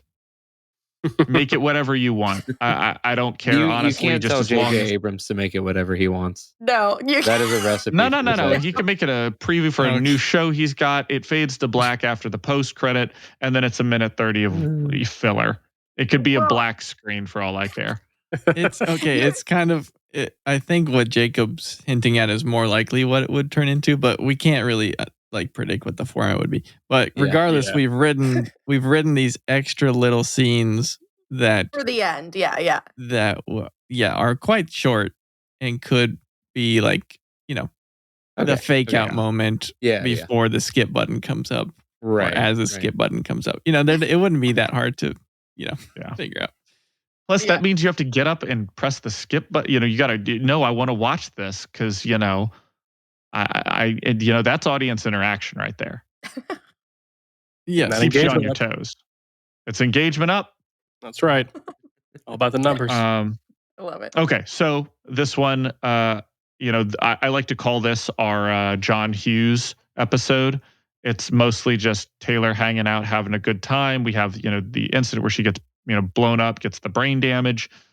She wakes up to snuggling with Brian and Lisa, with her dad, smiling and being happy that she has friends. Great episode. Post-credit, Caden has the talk with Max about, joining up again so that she can take on the fight against Bakuda because she's worried about Aster. So keep that in mind as we open in episode 6, where Rachel is busy raiding a dogfighting ring. And as she leaves after tearing up the place, hears bombs going off in the background. Kind of like turns, you can see her walking outside in her jacket as the dogs are kind of like tearing the building apart. Bombs go off and she like looks down the street at the smoke in like the way distance and then just kind of shrugs her shoulders and keeps going. Title sequence. Now, Brutus the villain's is a good boy. He's such a good boy. He's such a boy. So all the villains meet together. They discuss taking down the ABB with information that Tattletale and her secret sponsor have come up with. Hook Wolf, of course, has beef with Rachel over the dogfighting ring, which gets put on hold. Afterwards, Brian and Taylor both deal with Bitch in their own way. Taylor then goes with her dad to get new school supplies at the mall. What fun. There, they run into Emma and her dad, Allan. What a dumb fucking name.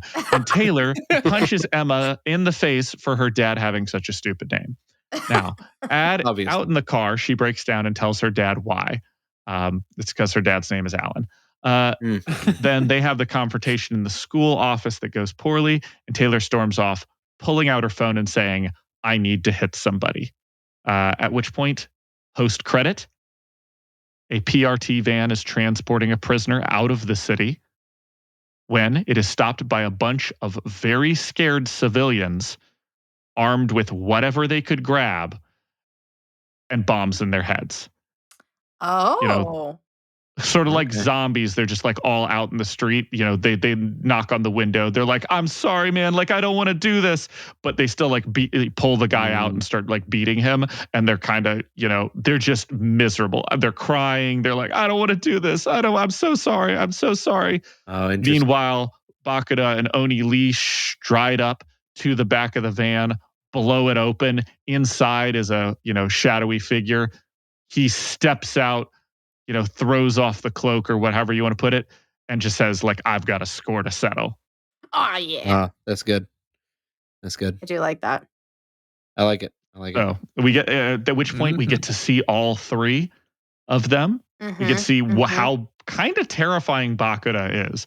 Like, especially if they talk about that we've got bombs in her head. She's been blowing up the city. She, blows open the door. So we see like a very tangible, like, she just does that really quick to blow open the doors. But also these people have bombs in their heads and they're terrified. I think it sets a very scary, like, existential threat of Bakuda. Like, Bakuda has blown up Taylor and didn't even know it. Like they were just there and a bomb went off. Right. And then all these people are like wandering outside their homes with weapons that they just grabbed because they were told if they didn't, bombs are in their heads. Explode. Like, I think she's terrifying like this. Yeah. Do we get to see someone explode? I think, you know what? I wasn't going to, but I think, oh man, okay. I have a problem hear me here. Out. Wait, hear me out. Yeah, I'm listening. We have this moment where it's like, oh, we're going to bust him out. And like maybe Lung looks at Bakuda and says like, I don't know, maybe something like, how did you like what's all this basically? And like a very kind of maniacal, huge grin, like, ooh, check out what I can do. Hits button, kabloo. Like, oh, okay. And like, it clearly doesn't phase any of them, but it makes everybody else incredibly uncomfortable. And we realize in like this moment that like, oh, they're unhinged. And now they're all back together and Lung is out. Like, shit, this is about to be a fucking spree. I like the idea of kind of making it similar to the way it was in the fight, where it's kind of like maybe somebody's refusing to give them something, and then one of the soldiers is like, or one of the Bakuda is like, "Come on, get him," and then we see the person going, "No, I can't," And so Bakuta's like, well, you're lost then, and clicks a button. And we could even do like the face melting one for like extra effect, right? So I like, in my head, he comes up, they're blocking the road. They pull the guys out. We then get the foot walking shot of Bakuta coming up with Oni Lee. And she like snaps her fingers and points and goes, kill him. And the guy who's like pulled him out is like, what? Like, I can't. And she just presses the button. His head blows and she like snaps her fingers and points to the next guy. She's like, are you going to argue? And he just kind of like, sorry, man. And just starts shanking the guy with a kitchen knife. Yeah. Okay. It's gotta be, you gotta have the same characters. It's gotta be the boy, the teenage boy, and then the teenage girl. Like the from the original thing where it's like, I won't lie, I do like the idea of, he's got this guard in his grip and she's like, okay, we'll kill him. And he's like, I can't. She's like, okay, well, I can. And like clicks the button and it takes them both out. Them both out, not just his head? Yeah. Okay. Potentially. But I do like the idea of like, okay, his face melts and then like, all right, are you gonna step in? And then, the girl comes in. Yeah. Yeah. I like the idea of not lingering too long on that because I want it to be such a nonchalant,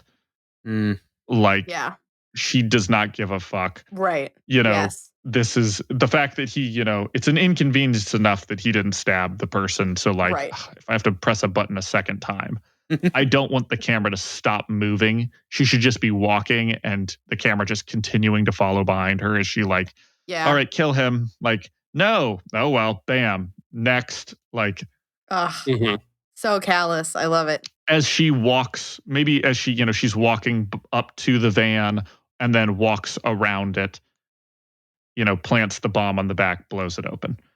But yeah, Lung steps out. I've got a score to settle. And that brings to the end of episode 6 with that one. Any other comments about episode 6? No, that sounds solid. I like it. All right. Moving to episode 7. Gregor the Snail goes to the Palaquin Club and talks to his teammates. While there, Faultline reveals that she's been working on the side project of hunting down this mysterious organization that seems to be the origins of Gregor and Neuter. Title sequence. The Undersiders split up. Oh, also, by the way, in that, as I've been workshopping that as well, she says, hunting down this mysterious organization. Specifically, there's a woman who's human who has the same tattoo as Gregor. She's in Las Vegas, goes by Shamrock, and we should go hunt her down after this next job. Oh. And title sequence. Yeah, buddy. Yeah. Very smart. Yep. Okay. The Undersiders split up to go with their different strike teams. So in this case, Lisa's driving the van, or Brian's driving the van. They're in the back. Some talk, and then drops Bitch and Taylor off. Taylor tries to bond a little bit more with Bitch. And then when they get there, Taylor talks with the other teams to learn more about them. Joining Taylor's strike team with the usual are also 2 mercenaries, Senegal the sniper and Jaw the medic, still in Balaclava. So, they raid the building. On the way there, by the way, because I just wrote this down. On the way there, they're almost spotted by a patrol before they spread out, in which case Senegal, who neither of them have talked yet, Sundancer is talking with her and she's like, what's up with the 2 special forces guys? And she's like, what are you talking about? And Sundancer goes, well, when they showed up, they said they were with you. And Skitter's like, interesting. At which point in time, Senegal comes up, shoves her into an alley and up against the wall. And she's like, what the heck? And he does the shush. Like just doesn't say anything, just puts his finger over his mouth and then leans away from the wall to look down the road where there's the patrol. Now, before Neuter did this, but because I'm thirst trapping here, we're going to go with a ghost thirst trap for Modern Warfare. For Senegal the sniper. He is our thirst trap here. I know all my ghost girlies are loving that choice. Absolutely. So that is the big change that I'm going to go on about right there. Then they raid the building, only, of course, to get surprise attacked by Oni Lee. Senegal and Skitter work together to deal with Oni Lee. thus showing how much of a badass he is. And also maybe having a moment where like he like tackles her to save her. And it's obviously there's nothing else there unless you're into that. And, there's the moment where, he tackles and then gets up and, goes back to shooting or something like that. Love it. On top of that, we get the normal Lung turns out to be in the building. Everybody's like, oh my gosh. And they get in the fight with Kaiser, Menya, and Fenya. Everything goes fine until, of course, Lung spots Skitter. And then he starts kicking everyone's asses. Get it. Now, Taylor does ultimately get caught, but not before she poisons Lung and plucks out his eyes. Fuck yeah. The other strike teams are successful. One of them saying that they did, in fact, get to Bakura and disabled all the bombs in the city. Everyone hobbles away, and Bitch and Taylor have a little talk, and then the fake-out kiss moment with the jacket. In the post-credits, we zoom out, in the, sort of past Brockton Bay, which is, a little bit smoking, but there's no fires, kind of showing that, like, the fires have gone out with the bombs. We did it. And we move out into the bay, over the water, deep into the ocean, to a top-down shot, and we just see a ripple in the water. Yo, buddy! Get in! In this, one of my favorite moments is we throw the interlude with Neuter doing the whole like drug thing with the girls in the club early. That way we can show off his ability a little bit more without them explaining it. I like that. There's also, we bumped up the fact that everybody kind of, Kaiser runs away pretty quickly to go, set up for the building. And everybody looks at Taylor because she's had the most experience with the ABB. In this case, we move to like, hey, this is your home turf. And, you fought Lung before and the ABB. The rest of us kind of either been out of town or doing other stuff. And also, you've got the mercenaries. So, like, tell us what the plan is. And Taylor starts to do some I'm going to check for bombs first thing. And her and Neuter actually kind of do a good back and forth here. I like that. Where they're bopping because Neuter has the general experience. He's been doing this for a little bit and he's good at it. And he kind of coaches / encourages Taylor to use her information and her delegation skills and the experience she has with the ABB. So that's a good little moment that is literally where I left off. I am in the middle of that conversation. Okay. So that's fresh in my mind. Cool. Nice. Very cool. Yeah. Any comments? I like it. Yeah. One thing I think it'd be just a good idea to note. I don't think we've ever really talked about this, Alan, in any of our episodes, but just something probably that we'll just naturally do, but I think is probably worth mentioning, especially with Neuter and his character and things like that too, is we can illustrate that a lot of these characters are kids or in high school without giving them an age. They can just be younger. Neuter specifically, I don't think we ever want to state that he's under 18. A lot of TV shows do this for good reason. But a lot of your like high school age kids are played by older actors. They're sort of aged up the characters. And this works. It's a lot easier to sell an audience on characters when they're not kids, unless the story is like Stranger Things, right? Where they're really, really supposed to be kids or like it or something like that. The fact that they are kids is important. Right? Yeah, exactly. In some regards. And we want them to be younger, and that's important. But, things like this are just kind of reminded me reading it again and hearing us talking about it again. Because like Neuter's 16 in the story? I believe he is 16. So. Yeah, and he's giving drugs to women and things like that. Like, it's just a hard thing to sell. And the story is very dark, and we get very dark, but there's ways to do that tastefully without getting, you don't want to scare your audience away. Without being Euphoria. Yes. Exactly. I was actually about to mention Euphoria. Exactly.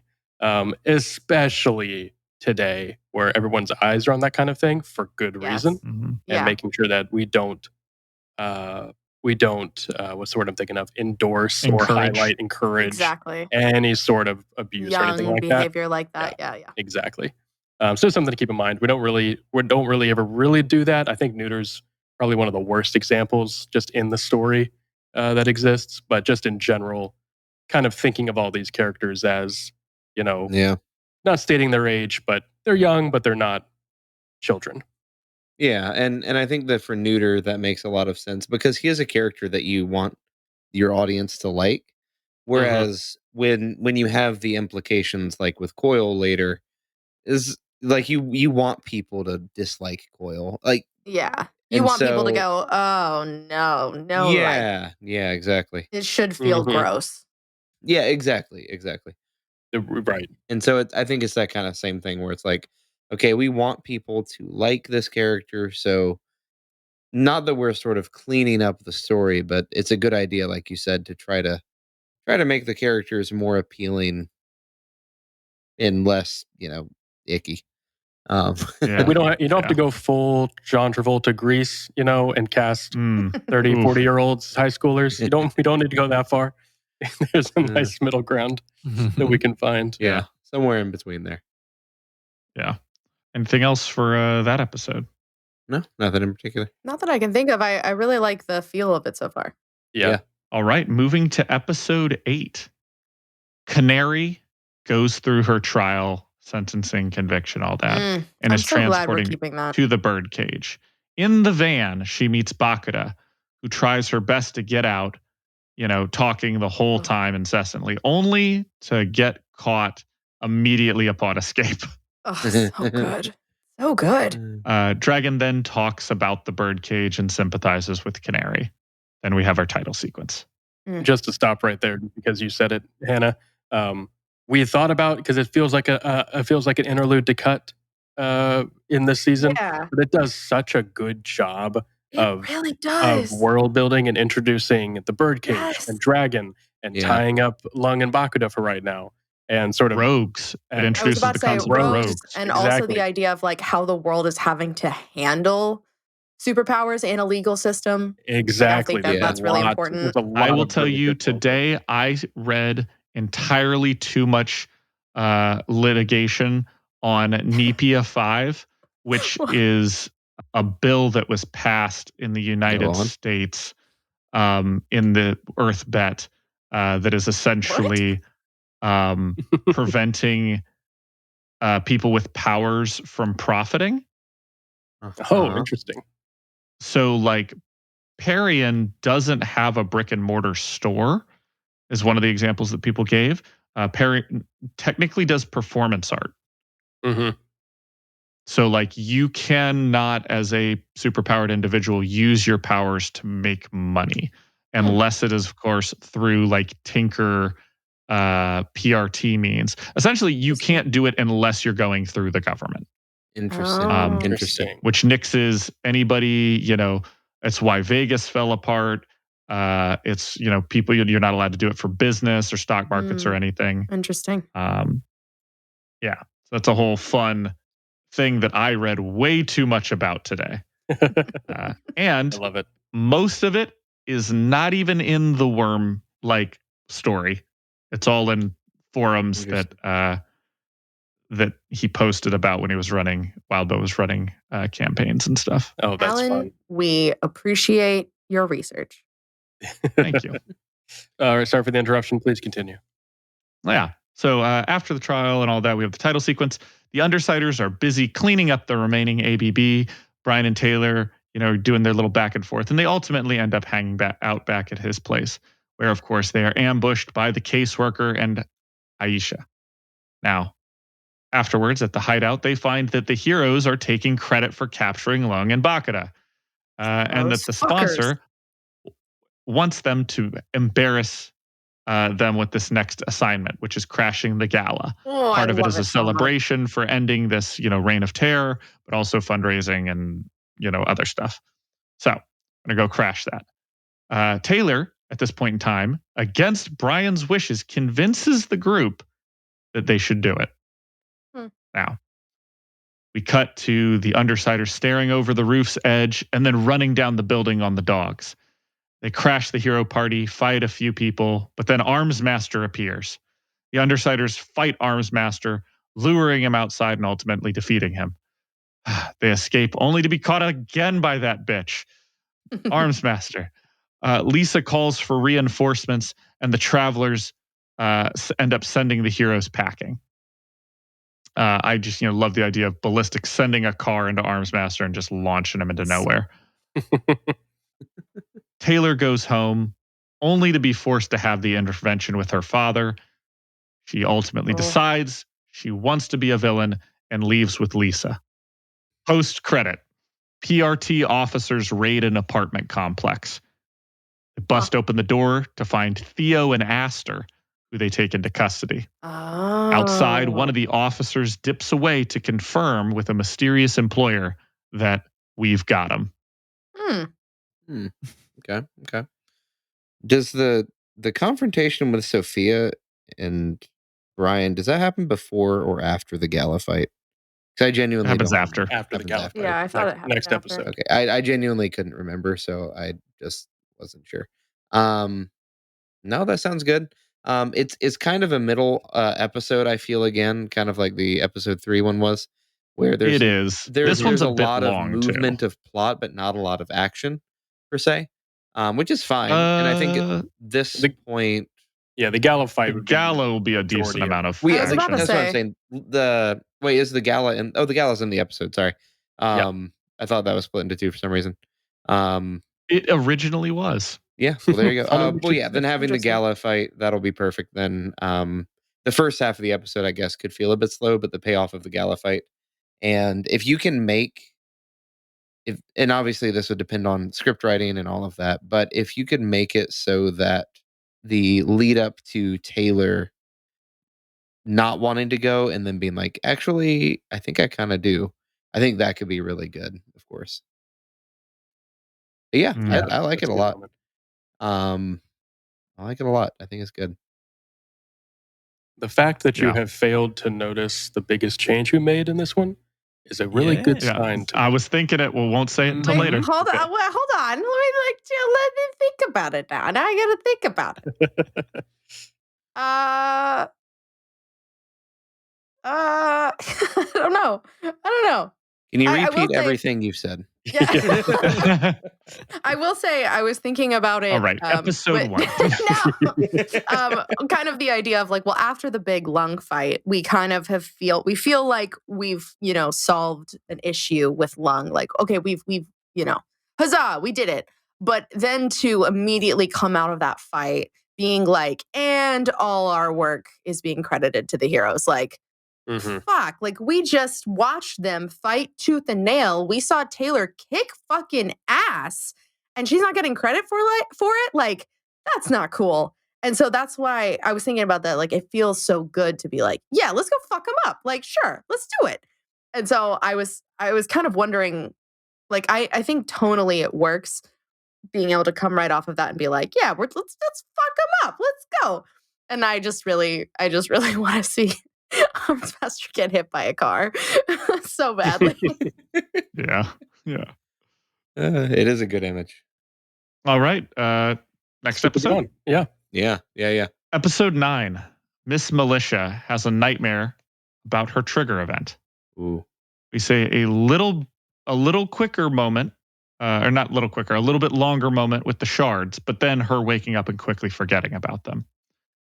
She goes to talk with Colin about the Protectorate in the future, and also speaks with Dragon and him about his new Endbringer detector. They wander off to go do their thing, only for the teeniest, tiniest of pings to go off on the radar. Title sequence. That's good. Taylor wrestles with Brian, and then goes to visit with Bitch and her dogs. Yay. Empire 88 thugs show up, and Taylor and Bitch chase them off. Brian arrives just in time to tell them that someone outed all of Empire 88's villains. And, given that Lisa is the information person, everybody's kind of after Lisa right now. I think something that we didn't talk about before, but this is a big no-no in the world. This is crossing the line, and heroes and villains would potentially be the person going after Lisa for this. I'm sorry. I think I just figured out what it was that you changed. Oh, well, what did you figure out? Are we not introducing Coil? Oh, who? Very interesting. Are we not introducing Coil after the card to the face? Interesting. Oh, my. What that was. Yeah, I missed that. Let us finish and we'll revisit that. Yeah. You started talking about Tattletale, and I was like, oh my gosh, wait a second. The big thing here, of course, being Caden's kids have been abducted by the PRT, and everybody assumes it's Lisa's fault. Right. Brian and Taylor split off to go to his place, only to run into Sophia. There is the kiss, and Brian and her don't talk about it. They get back to his... No, sorry. Keep going. I'll hold all questions to the end. No. There is no fight with Sophia here. Okay, so Sophia's on the bus. So it happens all on the bus. They kiss. Sophia's a fucking bitch, and then does Brian mention it? There's no fight. Brian and her just have the awkward like Sophia gets off the bus potentially, and Brian's like, "What the fuck was that about?" And she's like, and that's where he says "Oh, like a friend." Oh, wow. So it's just kind of an awkward moment. Or actually in this one, Taylor doesn't get her ear ripped off? No. And I have Brian and her actually not talking about it. Like they do it and she's like, don't ask questions. And he's like, cool. They kiss and he's kind of like, okay. Like you said, don't ask questions. I'm not going to for right now. And we'll get to why that's important in a second. Okay. They get back to his apartment where Taylor turns on the news and sees the Cadence blowing up everything and New Wave trying to stop her. Taylor and Brian then get into an argument about the fact that they kind of caused this. If it was Lisa or whatnot. Taylor suits up and Brian is right behind her begrudgingly, just because he doesn't want her to get hurt. A little conflict there between, her superhero showing and whatnot. She then calls Lisa up, but they can't get in touch with Rachel or Alec. Lisa picks them up in a fake PRT van to head to the scene. And on the way there, Hookwolf gets thrown into the vehicle that they're driving. He spots them in the vehicle and starts shit, saying that he was looking for them and hinting that Alec and Rachel have already been taken care of by Night and Fog. Ooh. Now, Victoria was the person that Hookwolf got thrown by into the van because, Victoria's a classic collateral damage doer. Right. So she incidentally rescues them by continuing the fight with Hookwolf while her family fights Purity in the sky. Tattletale gets upset that the speakers on the fake PRT vehicle don't work anymore. She says she needs to get closer to Purity. So Skitter and Gru fight Night and Fog, opening a path up to try and get Tattletale within earshot to yell at Caden that where her kids are located, negotiating for the release of her teammates. The Undersiders gather up, sans Lisa, a little wounded, and have a talk at the hideout. Lisa shows back up, and Taylor argues that kidnapping children and endangering the area by outing Empire 88 put too many lives at risk, and that the Undersiders act as if this isn't a big deal. When pressed, Taylor finally admits that she always wanted to be a hero and joined the team in order to betray them. Lisa obviously knew and stays back. Bitch storms off. Alec and Brian both leave as well, telling her not to bother coming back. Taylor and Lisa pack her bags, and then the sirens go off. Oh, it's a lot. That's a pretty big change. Mm-hmm. Yeah. So, what do you think? A lot of changes here. Would love to hear what Nick and Hannah have to say about this one. So, I'm assuming the change of the reveal that Taylor wanted to be a hero all along. I'm gonna guess that main change is due to the fact that you want to set up that tension before the Leviathan fight rather than after. Yes, correct. Pretty much. There's essentially at the end of the Leviathan fight and after it, there are those beats that hit with the Undersiders. I think it would do a lot better, given the different reactions that people have. And setting up for season 2, how they feel about what's going on. I think it's better to have that here. I also think that, Brian and her having the kiss and that sort of not being talked about how he feels necessarily. Will be both thirstier and also play into the betrayal better. Mm. And this was actually a change. We had kind of made this change while going through the episode, but this is one we actually came back to recently as we're going through season 2 now, and sort of perfected. It flows so much better going into a second season, with the tension of her leaving happening here, as opposed to after the fight, and it's a really weird way to end the season, going into season 2 with where season 2 would start. It was really obvious once we started getting into it. We were like, oh, this works way better here. Yeah, there's 2 problems we have as well. One is what we just call the coil problem, for obvious reasons. But 2 is that Taylor decided to be a supervillain. And while she has issues, obviously, with them, her storming out kind of was difficult to write around. But her, admitting that this is, I feel comfortable enough with these people, this is who I really am. Yeah. That being something that makes them step away is something that will both pay off later and definitely hits a little bit harder. That she exposed herself, felt comfortable exposing herself, and is getting rejected for it.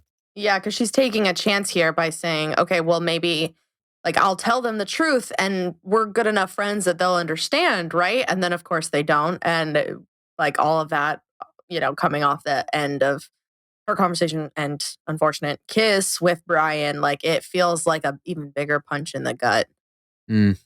I guess my only thought is that maybe I shouldn't, but I love the stress of that moment at the hospital when it comes out, because the fact that Taylor has once again lost control of the situation. And since we see this bullying thing over and over and over again, it by extension is Taylor not being in control of what's being said about her, what's being said to her, what's being done to her. And coming off the Leviathan fight where she finally feels like she got to be a hero and is being treated like a villain, and then having this big moment, and then once again being outed by somebody that she had originally, trusted, Armsmaster. And this kind of I like the tension there. I like her feeling so betrayed and out of control. And I really like that moment in the hospital. And so I don't know if that same level of stress and anxiety and betrayal translates over to this section specifically. So excellent point. Real quick, remind me of the lead up to her confession, because I'm getting the show plot that you guys have and the real plot mixed up. Can you kind of give a quick summary of the real lead up plot? To it? Well, I know the real plot. Yeah, we know the real plot because it's with the real Diana. plot. What's the show plot version though? So in this one, she argues that endangering the children through the kidnapping with the PRT and essentially using them as pawns, and then also endangering the entire neighborhood area by outing the Empire 88, which is also a weird line to cross. Is just too many lives at risk, and is really upset a lot by the fact that the Undersiders don't consider all the collateral damage a big deal. Okay. Yeah. Okay. I don't know. I think I kind of tend to agree with Hannah. I do see what you guys are saying, that having this tension building into the Leviathan fight. Okay, here's an idea. Here's just an idea to pitch to you, and then I have a second unrelated idea that I just had as well.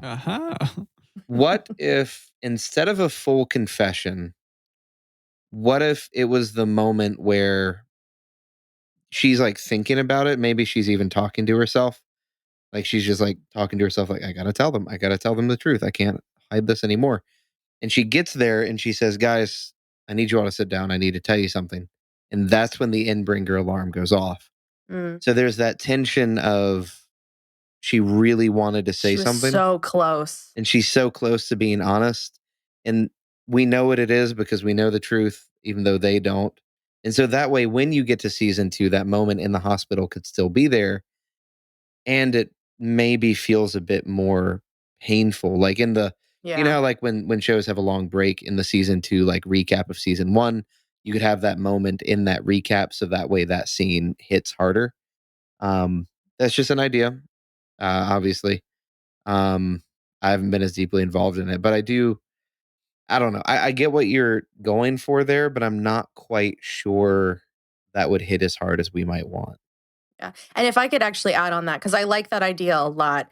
Like when she's talking to them and talking about how it doesn't seem like you guys care at all, you know, about the collateral damage, like these people, and like it's not right. And kind of as she's talking out loud, you know, maybe she's not like talking to herself, being like, yeah, I need to tell them. But as she's kind of having this big speech moment, being like, it's like you guys don't even care about the neighborhood. Like what happens? Like these are people's lives. She's like realizing like, shit, I need to be telling them. And like her speech kind of slows down. She gets really quiet and she goes like, you know, and maybe the impact you're having isn't what you think you are. And it kind of like to the undersiders, like their faces, like they're kind of, you know, she's lost them a little bit. They're like, what is your point? Like maybe Lisa says like, what are you saying? And she goes, I guess I'm saying, and then the alarm goes off. I like having that moment. I could even imagine a character like Alex saying, like, why the hell do you care about people so much? You're a villain. You're a super villain. Like kind of that callback to that earlier conversation. Yeah. These are great points. Really, really good points.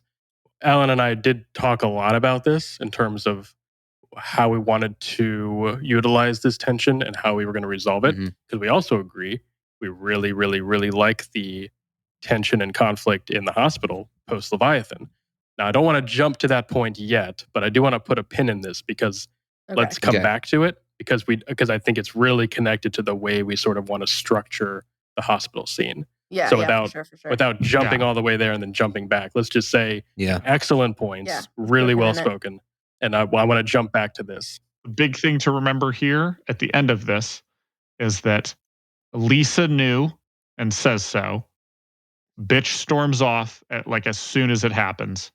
Alec and Brian kind of, you know, say what the fuck and then tell her not to bother coming back. Okay.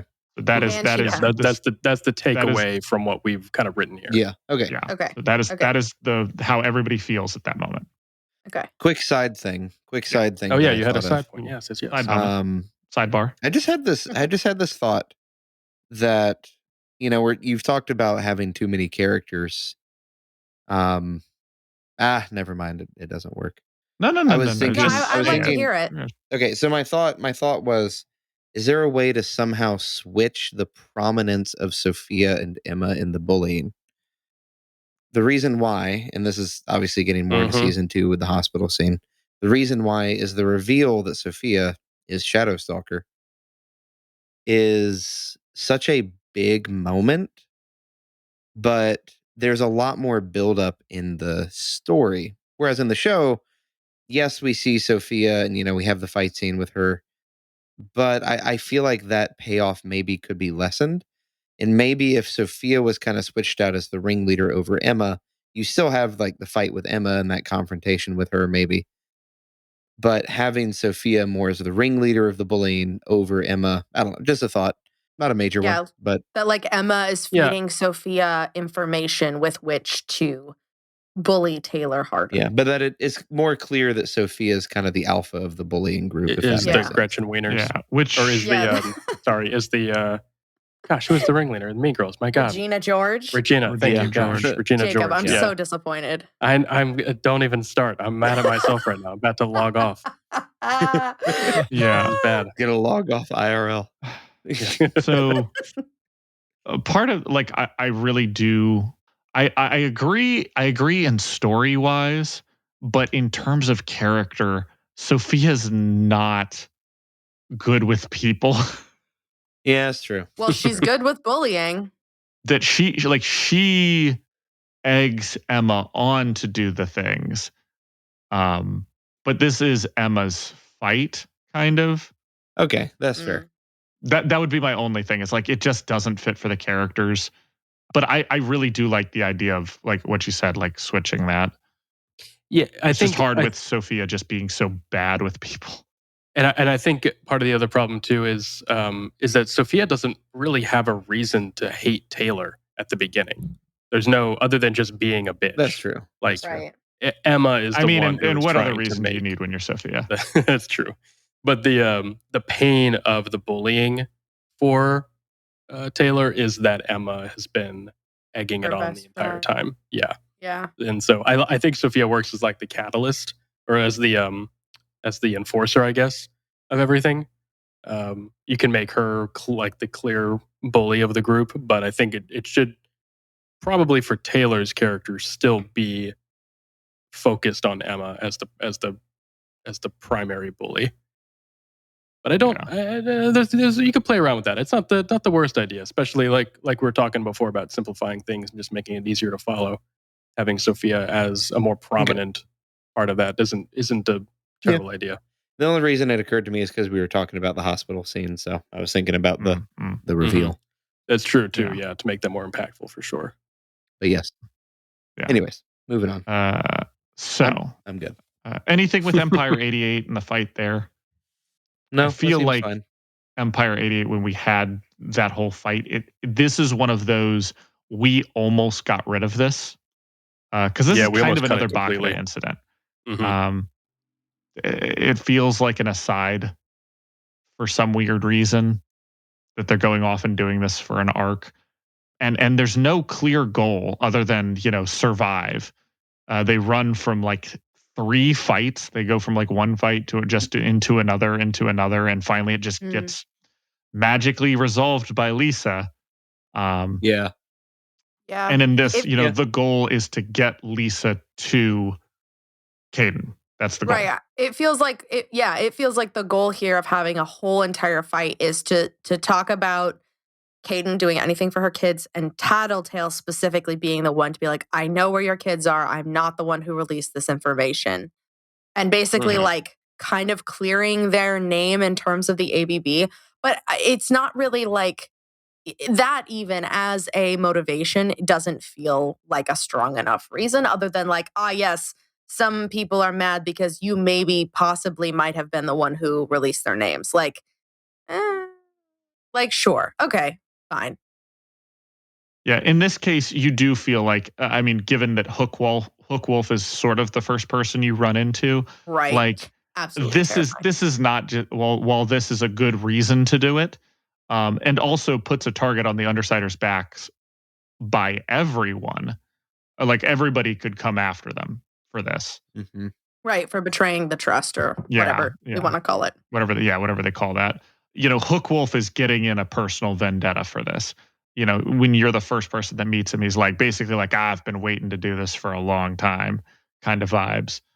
And it's still, this still could be something that gets cut. Like I love Night and Fog. You'll notice we cut Cricket and I love Cricket. Cricket was a weird. I didn't like Cricket all that much, but you also have Airwolf, who's like a weird. Really cool. I think the power's cool, but trimming down people, and there's a lot of fights that happen in this arc. 1.6 million words. I agree. And honestly, out of the people, you're like, okay, who do we want to show off in this? Hookwolf's Swiss Army arm. Yes. And Night and Fog. Yeah. Right. That's who you want to show. I would also argue that purity is kind of a big deal for this too. Like, because I like that there are so many different powers that we interact with that we're clearly like, yes, that's cool, but it's not like world ending type of, like, it's not like city, I'll say city ending, not world, but like city ending type of power. And then we have this moment and we go, oh shit, like Purity has been working or, has recently been working with the ABB, or not the ABB, Empire 88. And she could have done any of this, but she's been holding back. And we're seeing that power come out because her kid is at stake here. But like, the idea that maybe there are a lot of powers that are super, super amplified that have been held back that we're not aware of. And so like having her go ballistic and seeing, the city kind of taking the brunt of that. It's also a good moment to have the new wave show up. New wave, having them show up. They're there to begin with, but they're there kind of at the end. And I think having Glory Girl fighting with Hook Wolf and all the other people, like a New Wave essentially being the main team that was first on the scene, right? Fighting Purity in the background, I think is good at still keeping Purity as the main threat. She is the MacGuffin that we've got to get to right now. And they're fighting her in the background. But as this tiny aside story, the Undersiders are fighting Night and Fog. Right. All right, let's get into these last two episodes. Let's get into Yep. And we'll finish this thing up. Episode 10. In Japan, a young man named Kenta is working for a gang that attempts to steal money from a drug den. Now, while there, the whole gang is defeated by a mysterious figure, who we'll just say now is Contessa, who ends up holding his face down in the cocaine until he triggers. He blacks out, and as he blacks out and triggers, doors open and Lung is led out of a PRT van, met by Alexandria, who tells him one way or another, this is his last shot. Title sequence. Oh, my scalp got a little tingly. Oh yeah, I'm feeling it now. Just saying. You could tell Alan was excited about reading that one. Okay. Interesting title sequence. I like it so far. Carry on. Yeah. Lisa and Taylor, as we follow their feet walking up to the police, because we've got to have that shot again, because I love that shot. The cops, excuse me, like goes to reach for the gun. He's like, no, son. They're here to do their job. They join everyone at the PRT HQ for the briefing. Leviathan breaks through and the death toll begins. Tattletale watches from a helicopter, giving Dragon as much data as she can relay to the ground. Taylor tries to recover and feels useless in the face of Dragon's flying mech coming down and tangling with Leviathan. She tries to help the wounded and sometimes end up having to leave them. Shielder is killed. But right before Skitter is also killed, Clockblocker steps in and tags Leviathan, saving her. Whoop, whoop. A little, I like that. A clock skitter moment. Skit blocker. I don't know. Skit blocker. No. Saves her by freezing Leviathan. Everyone falls back while Leviathan is, frozen there. While he's frozen and everybody's pulled back, Leviathan walks out alone to stand in front of him. Wait, Cut back. Yeah. You said Leviathan there. You meant Arms Master, I assume? No. What? Lung alone in front of the frozen Leviathan. Oh, you Let said him Lung. cook. You meant in Lung. front of in human form. Okay. Cut back to Kyushu, where he is standing by, watching everyone fight Leviathan offshore. When a Sentai elite comes up to him and asks him if he's a hero or a villain, and he just replies, he's here to win. He wades out into the waves and on the way out transforms into the dragon. He roars, and in the present, he has also become the dragon. Leviathan unfreezes, and the battle begins. I got goosebumples. Back and forth we flash with the present fight and the fight in Kyushu in the water. Oh my gosh. The Taylor's goosebumps. trying to help more people from simply drowning in the water and turns to watch the fight. Lung holds his own in Kyushu, fighting to a draw and slipping away into the water, only to be rescued by Alexandria, where in the present, he is left defeated. End of the episode. Okay, wait. Okay, so wait. Okay, so when you said left defeated, what do you mean by that? So also, we played around with this a bit. Oh, go ahead. Go ahead, Alan. Yeah, no, also, I was reading this and I couldn't understand what I writ here. Taylor is helping people try not to drown and notice that her watch cuts out in the middle of this fight. Okay, solid. We love that. That. Gotta reference that. The two things we wanted to do with this scene was one, put Lung in it, which just made so much sense. I really love it. It flows so well. I know we had talked about it before. I really feel the flow works great here. Works for his character. I think it just makes a lot of sense. Yeah, especially those flashbacks. Like, ooh, yeah, buddy. Let's go. And full dragon. The second half of this that I think this cleans up a bit. He is defeated, and we can kind of maybe leave this ambiguous for the end of the episode, but clear afterwards once the dust settles. He's defeated because Armsmaster interferes, much in the same way that he interferes with Kaiser and Empire 88 fighting Lung. We've sort of just swapped that for Lung. One, because it gives us more Lung, and two, that feels like a much more impactful interruption for Armsmaster to make, stopping the one guy who probably had a chance at pushing Leviathan back. Really makes that Armsmaster's failure feel way worse. If he's responsible for tripping Lung up and getting him knocked out. Yeah, he's slowly becoming more hateable as we go along, and like a moment like that really makes you go, "Oh, you fucking pompous idiot!" Like you borked it. Well, you fucked it. You fucked us all. That's good. I really wanted. We were talking about character arcs. While it isn't, in the Worm story, this is, there's no definitive end for Lung. I did want, since he is, one of the main villains here in this arc. He's the guy we start with. I wanted him to have a big moment, to kind of cap off his season, his arc in season 1. Live or die, he is going to be here at the end for this big moment. And it fits really well, since in his interlude way at the end of Worm, we're jumping ahead here because we get the flashbacks. That he fought Leviathan to a standstill. Yeah, we get that way later, which is really funny. I think having that here works really, really well. Yeah. And to build off of what you just said, Alan, with the character arcs too, is this really helps, because up until this point, Lung is probably the most obviously villainous evil person so far. In a show where we've stressed many times that this sort of gray morality is a really strong theme, Lung doesn't really fit into that.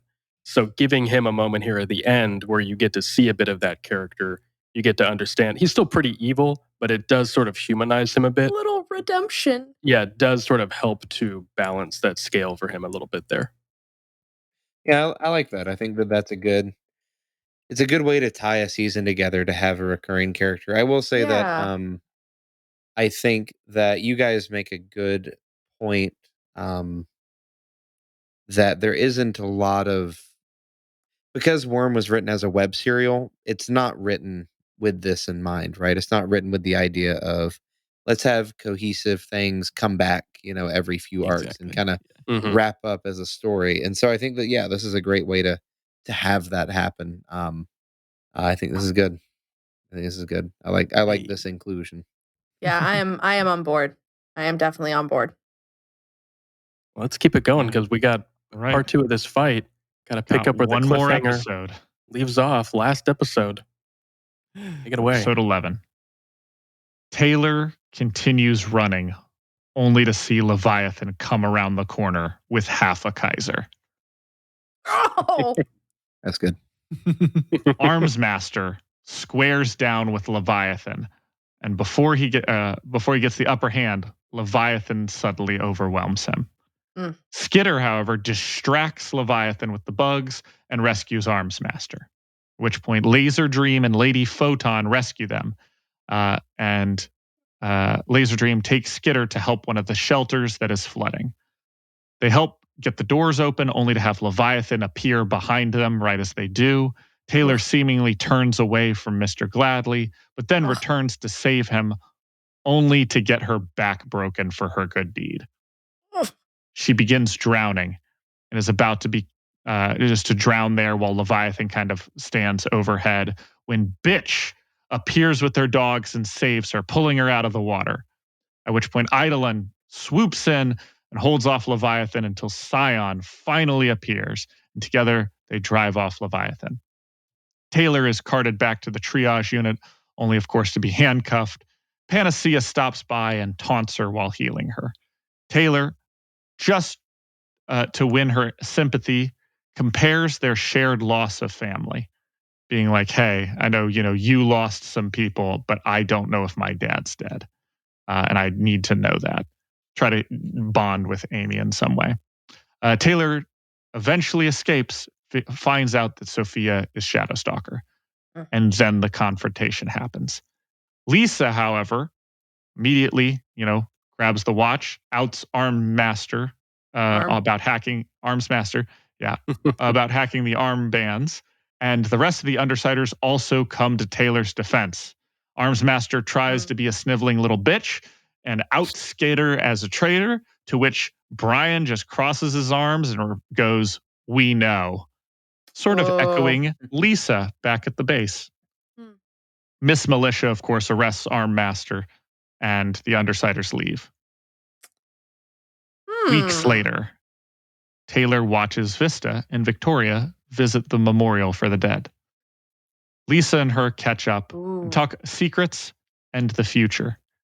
Taylor says she doesn't know what she's going to do, and Lisa waits for Taylor to leave, then pulls out a phone, calls her employer, and says she's in.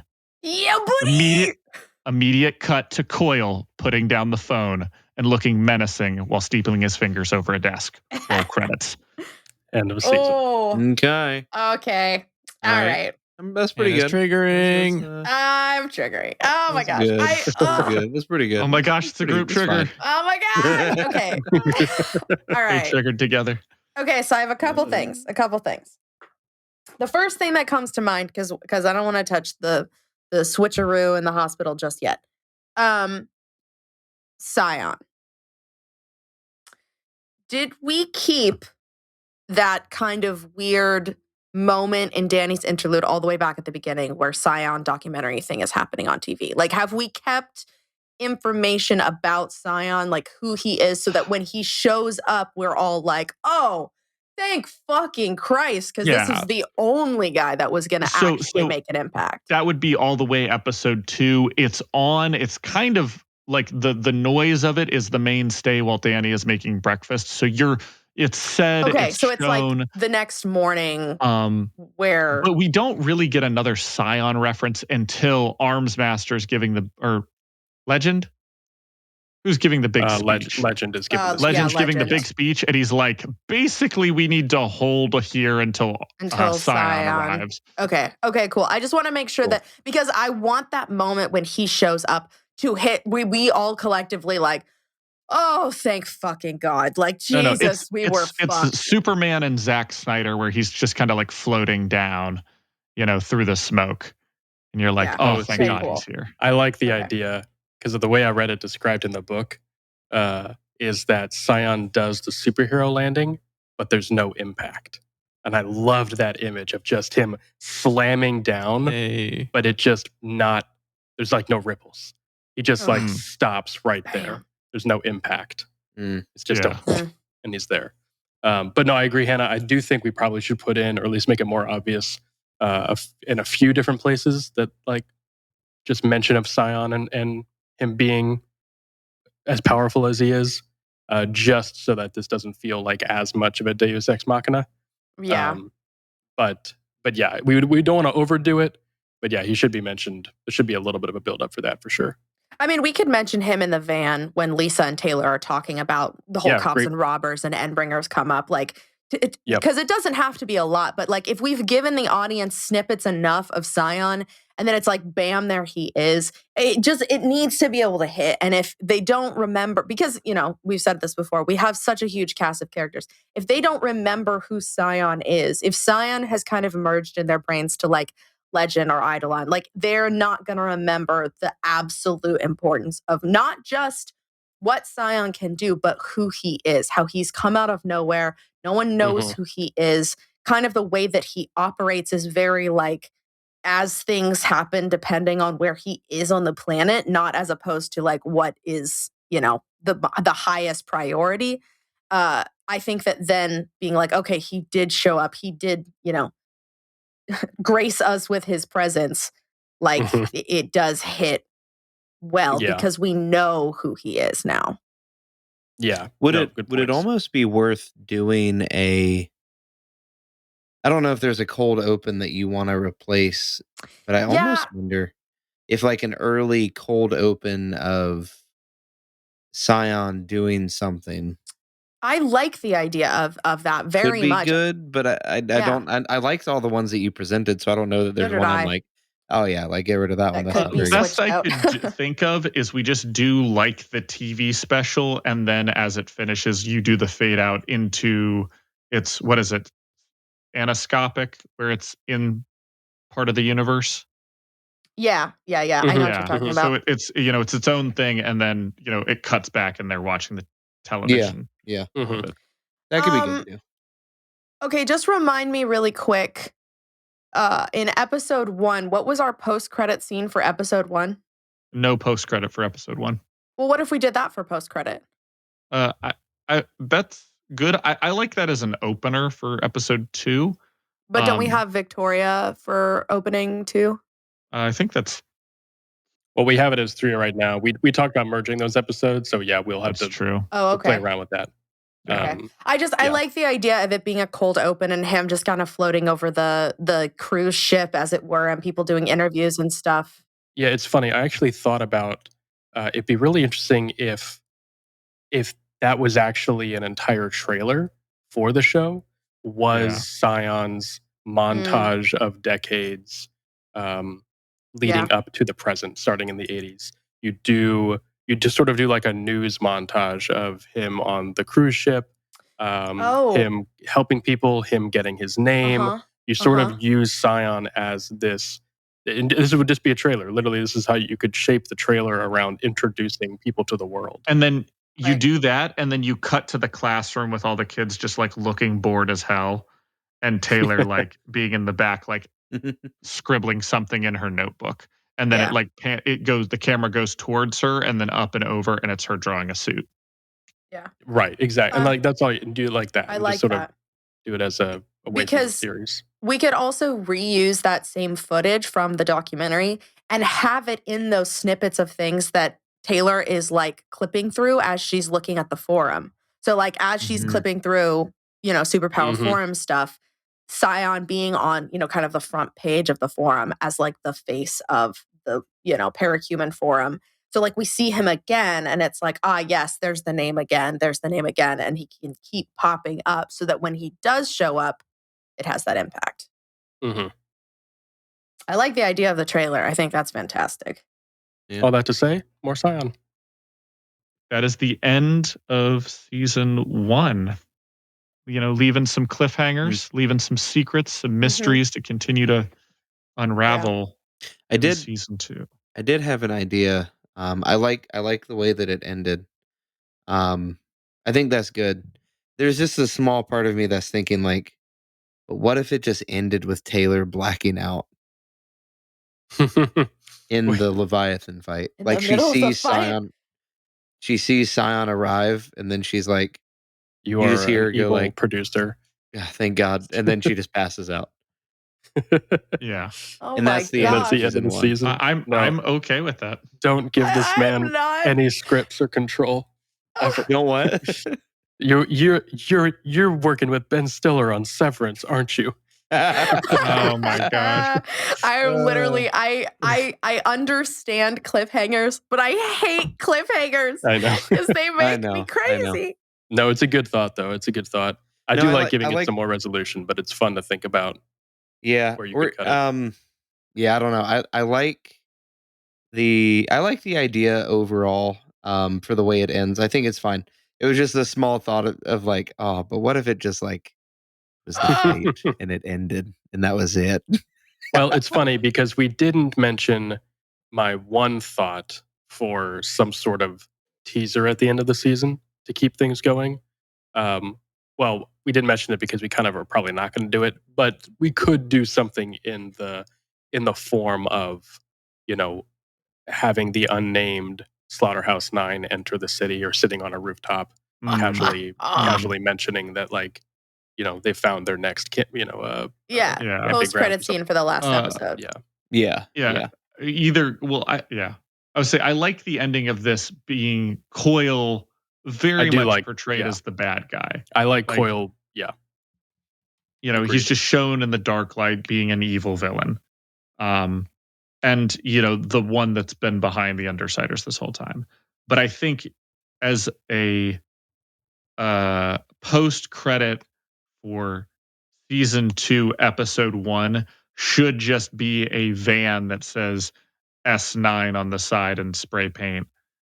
And, you know, just like maybe a sign on the back that says like Brockton or bust.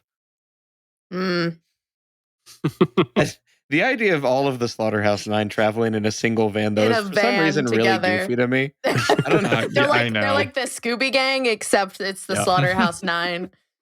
Yes. I mean, I guess it would be with Crawler. It would be better if it was like a semi. Yeah. No, actually, you know, that just brings up a real practical question. How do they get around?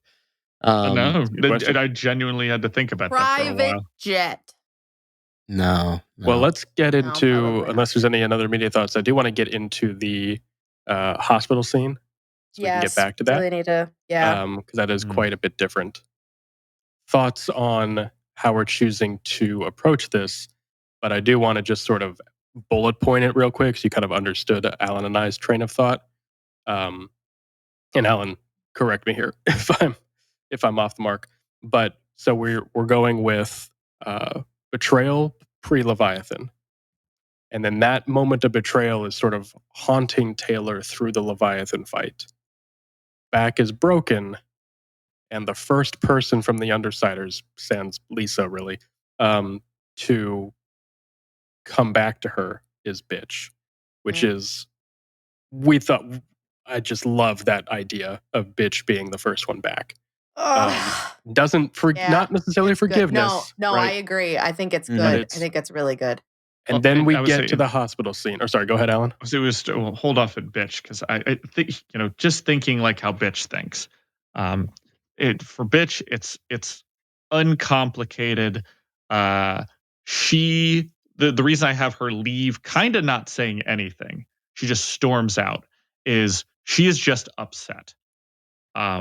She doesn't know why. There's been talk of betrayal, but she didn't betray her. But she said she was going to, so she kind of has to go and process. She's angry. And that's really all it is. They've been building this relationship we've had this entire time. And she's like, well, she didn't betray me. Why should I be angry? And then gets over it. I think that Taylor spent a significant amount of time with Bitch trying to get to know her and to understand her and having her back and stuff, that Bitch, while having to process, the initial reaction, just kind of gets over it. I don't want to make that sound like it's light. I feel like that is a natural conclusion to both how Bitch thinks and the development of the relationship that they've had together. Okay. And also I'll just throw out the very subtle fact that Bitch is a dog. She has dog brain, and a dog is the most loyal friend you'll ever have. And I like that imagery. I appreciate that. Bitch being loyal. My main issue with that line of thinking, though, with Bitch, is that I think that coming into season 2 with Bitch being incredibly angry that Taylor is there, that she tries to like leave her in the foam when they attack the wards. Like, I think that all this anger is coming from the place of like, you betrayed the pack, regardless of like what your motivations were. The base decision was that you were going to betray the pack, and we can no longer trust you, so you are dead to us. And like the behavior that comes out of that, and not just Bitch's behavior towards Taylor, but then Taylor's retaliation by like beating her the crap up afterwards, I think is really important. So how you'd have to figure out a whole new way to handle that. There's a great thought. it's Jacob. Do you mind if I go? Please take it. It's a bit complicated. Oh gosh. But we cut that. No, we have rewritten Bitch's character a bit at the start of season 2. You guys.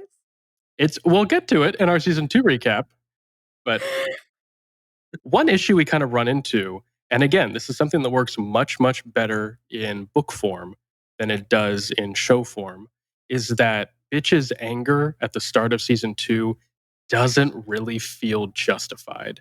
It feels really out of place after everything, after Leviathan, after the regrouping, after everyone else has kind of moved on. Not so much having a character that's like still on the fence, but the amount of anger and frustration that Bitch has in season 2, or in those early arcs. Yeah.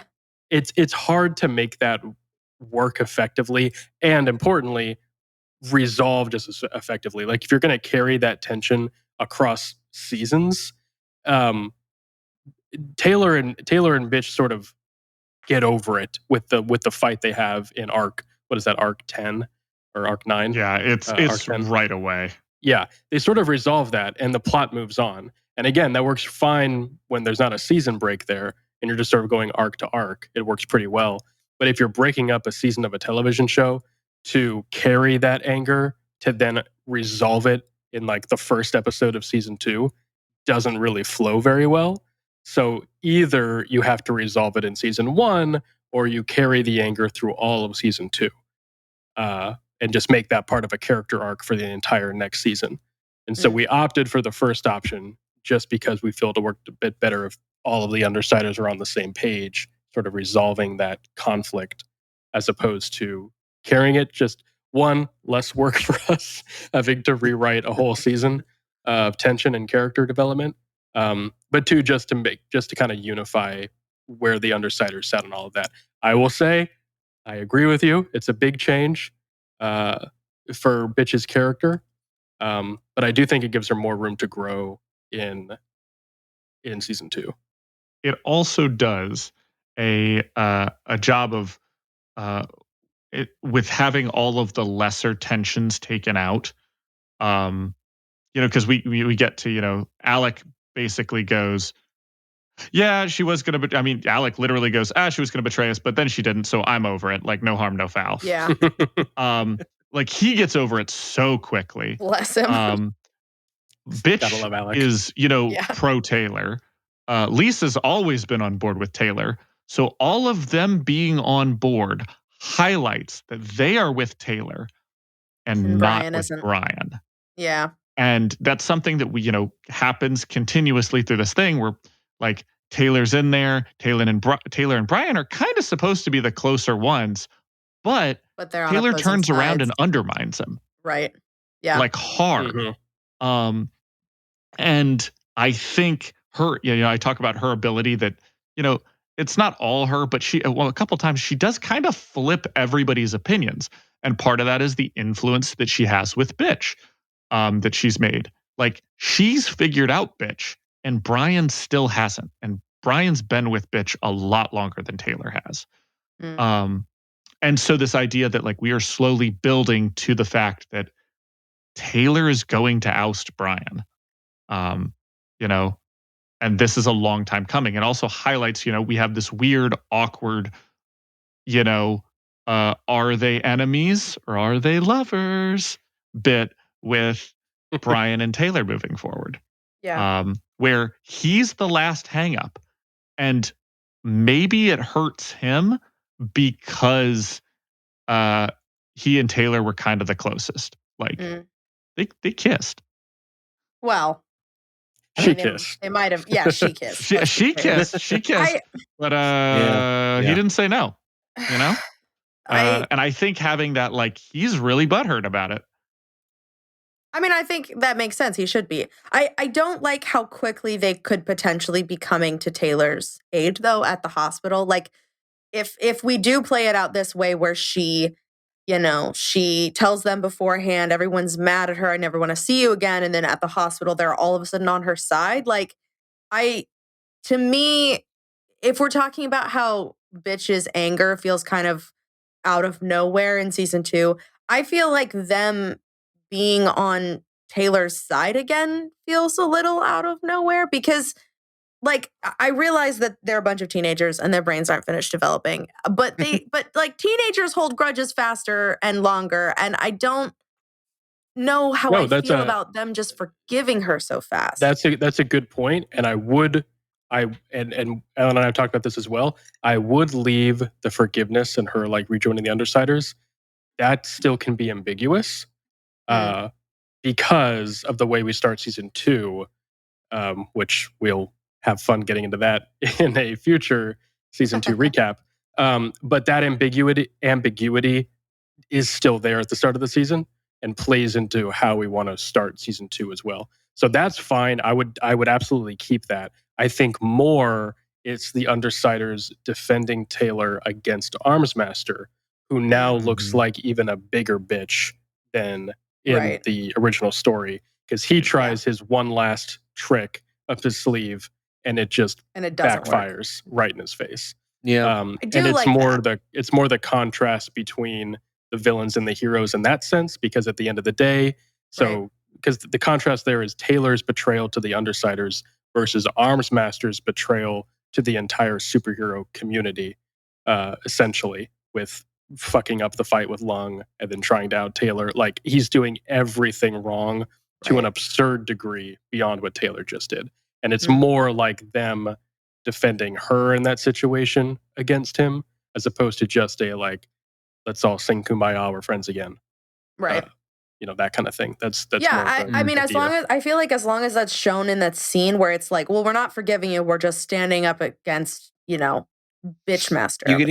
You could even throw in a line where Brian says something like, you have the "we know" line, which I like, but then you could also add in, like, just for an extra punch, him saying something like, well, why should we care? She's not with us anymore, or something like that. Yeah, I was going to go with we don't forgive her, but she's like, she's with us or something like that. I was going to go with Lisa being like, do you want back with the Undersiders? And Taylor being like, I don't know. And she's like, no, you should come back. Like, bitch would love to see you. And Taylor'd be like, but Brian and she's like, Brian will get over it. Like, yeah, he's still pissed, but you'll figure out a way. Yeah. You always do. I feel like having that conversation at the park is probably going to be really important. Convince bitch to be friends with you, it can't be that hard to convince Brian.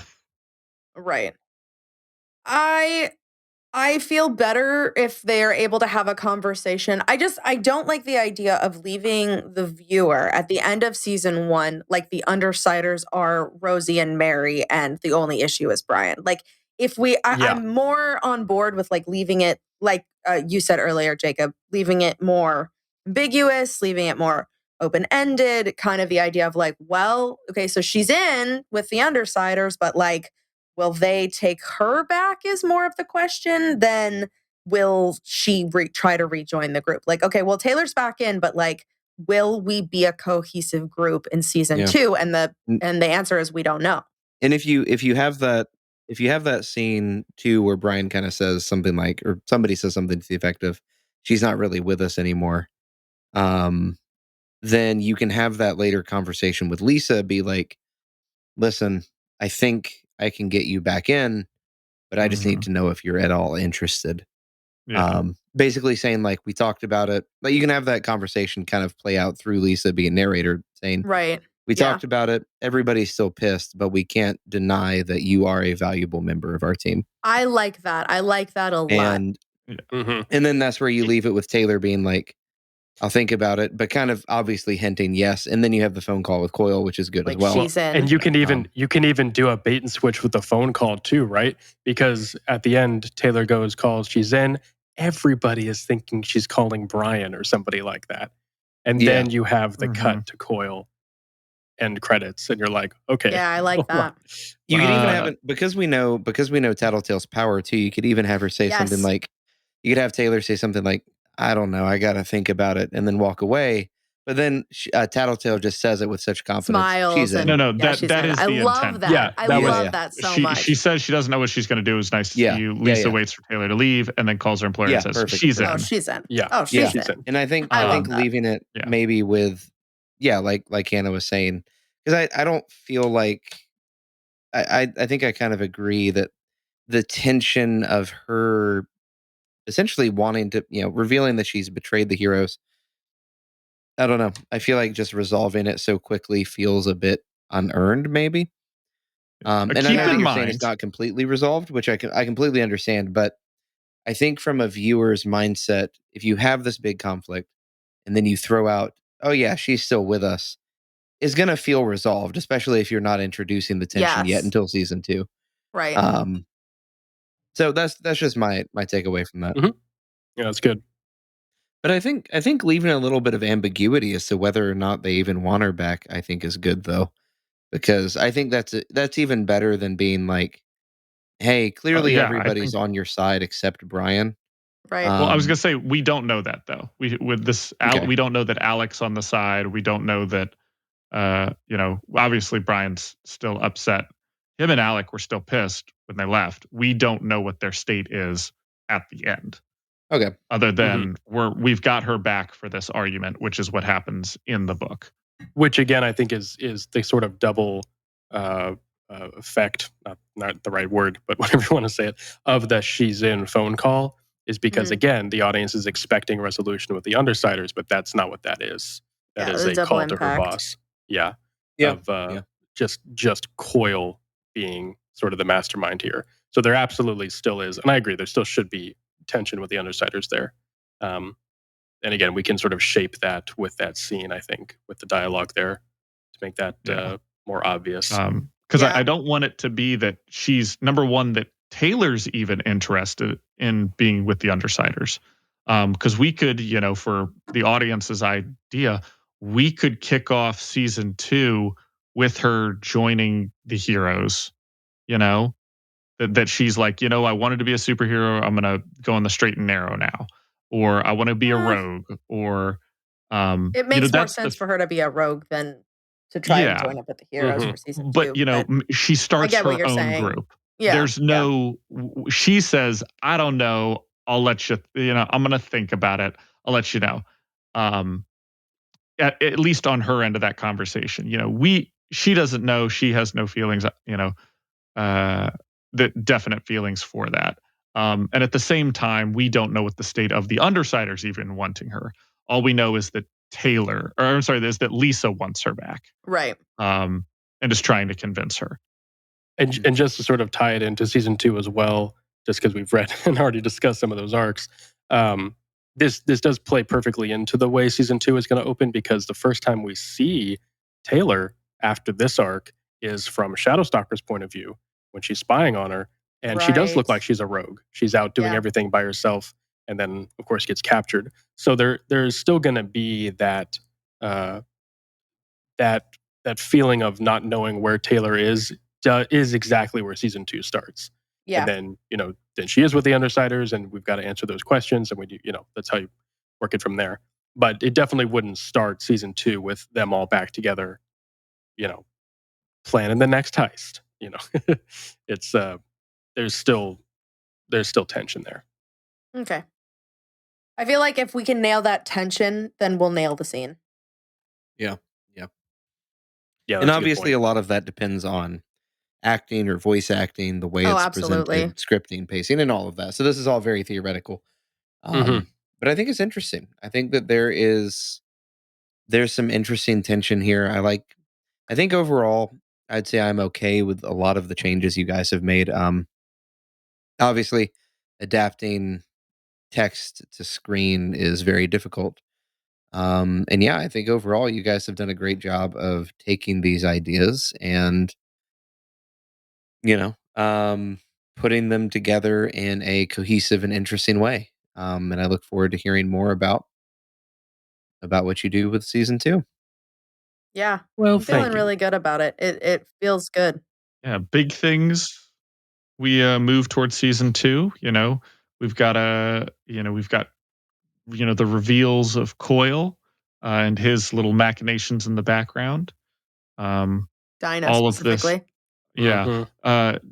Dinah and Coil. We've got a lot moving forward with the wards being kind of a mainstay and focusing a little bit more on them. And obviously, there's a bunch of and Weld. Yay, and Weld. Yep. I love Weld. Yeah. Bless him.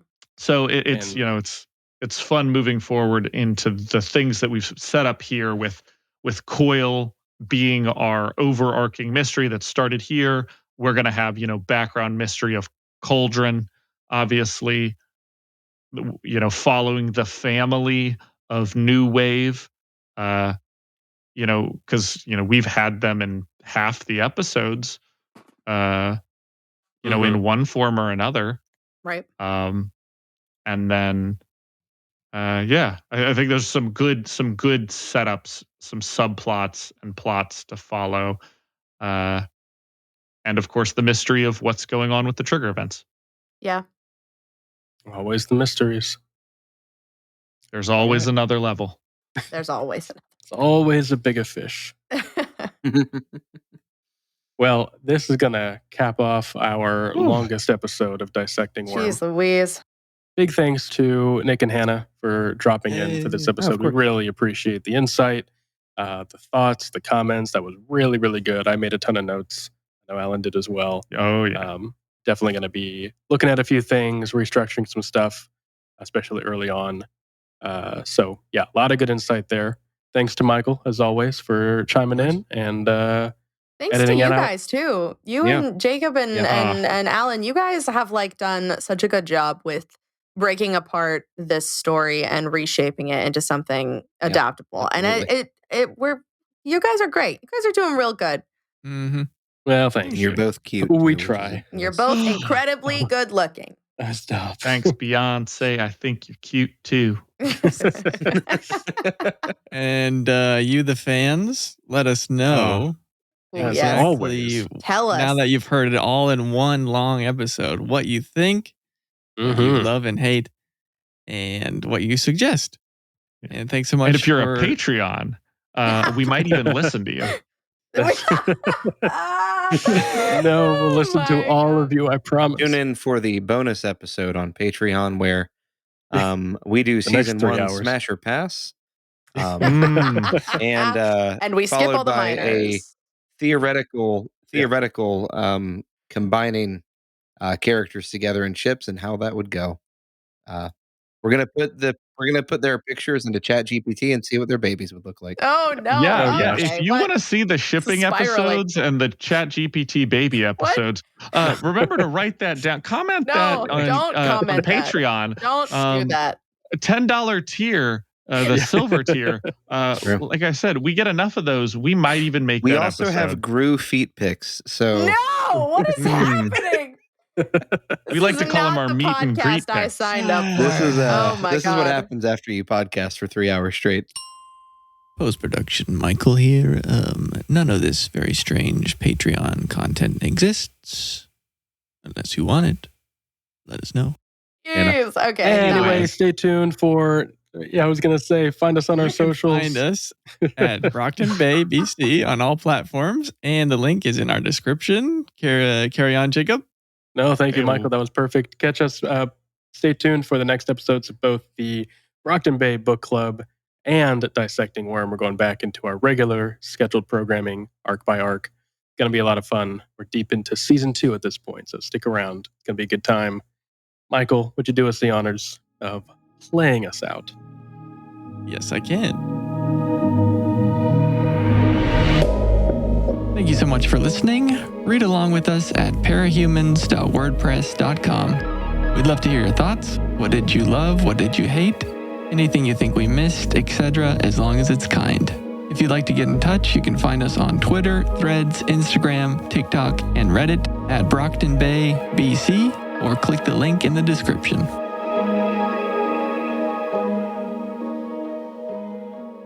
Did we say something that you didn't agree with, that you can't just put into words on a message board or a forum or a YouTube comment? Well, now you can call us. we have a voicemail. You can call us at 980-999-0438 and let us know with your words what we said wrong. If you'd like to fight me on the podcast, go ahead and leave a voicemail at 980-999-0438. Call in with your comment, leave your cape name, and which one of us you're going to call out on this podcast. We'd love to hear from you and love to engage with you on the podcast. Give us some ideas on how you would adapt Worm or just thoughts on the story in general, and your voicemail might be featured on one of our episodes. Again, that's 980-999-0438. Leave your cape name and your thoughts, and stay tuned.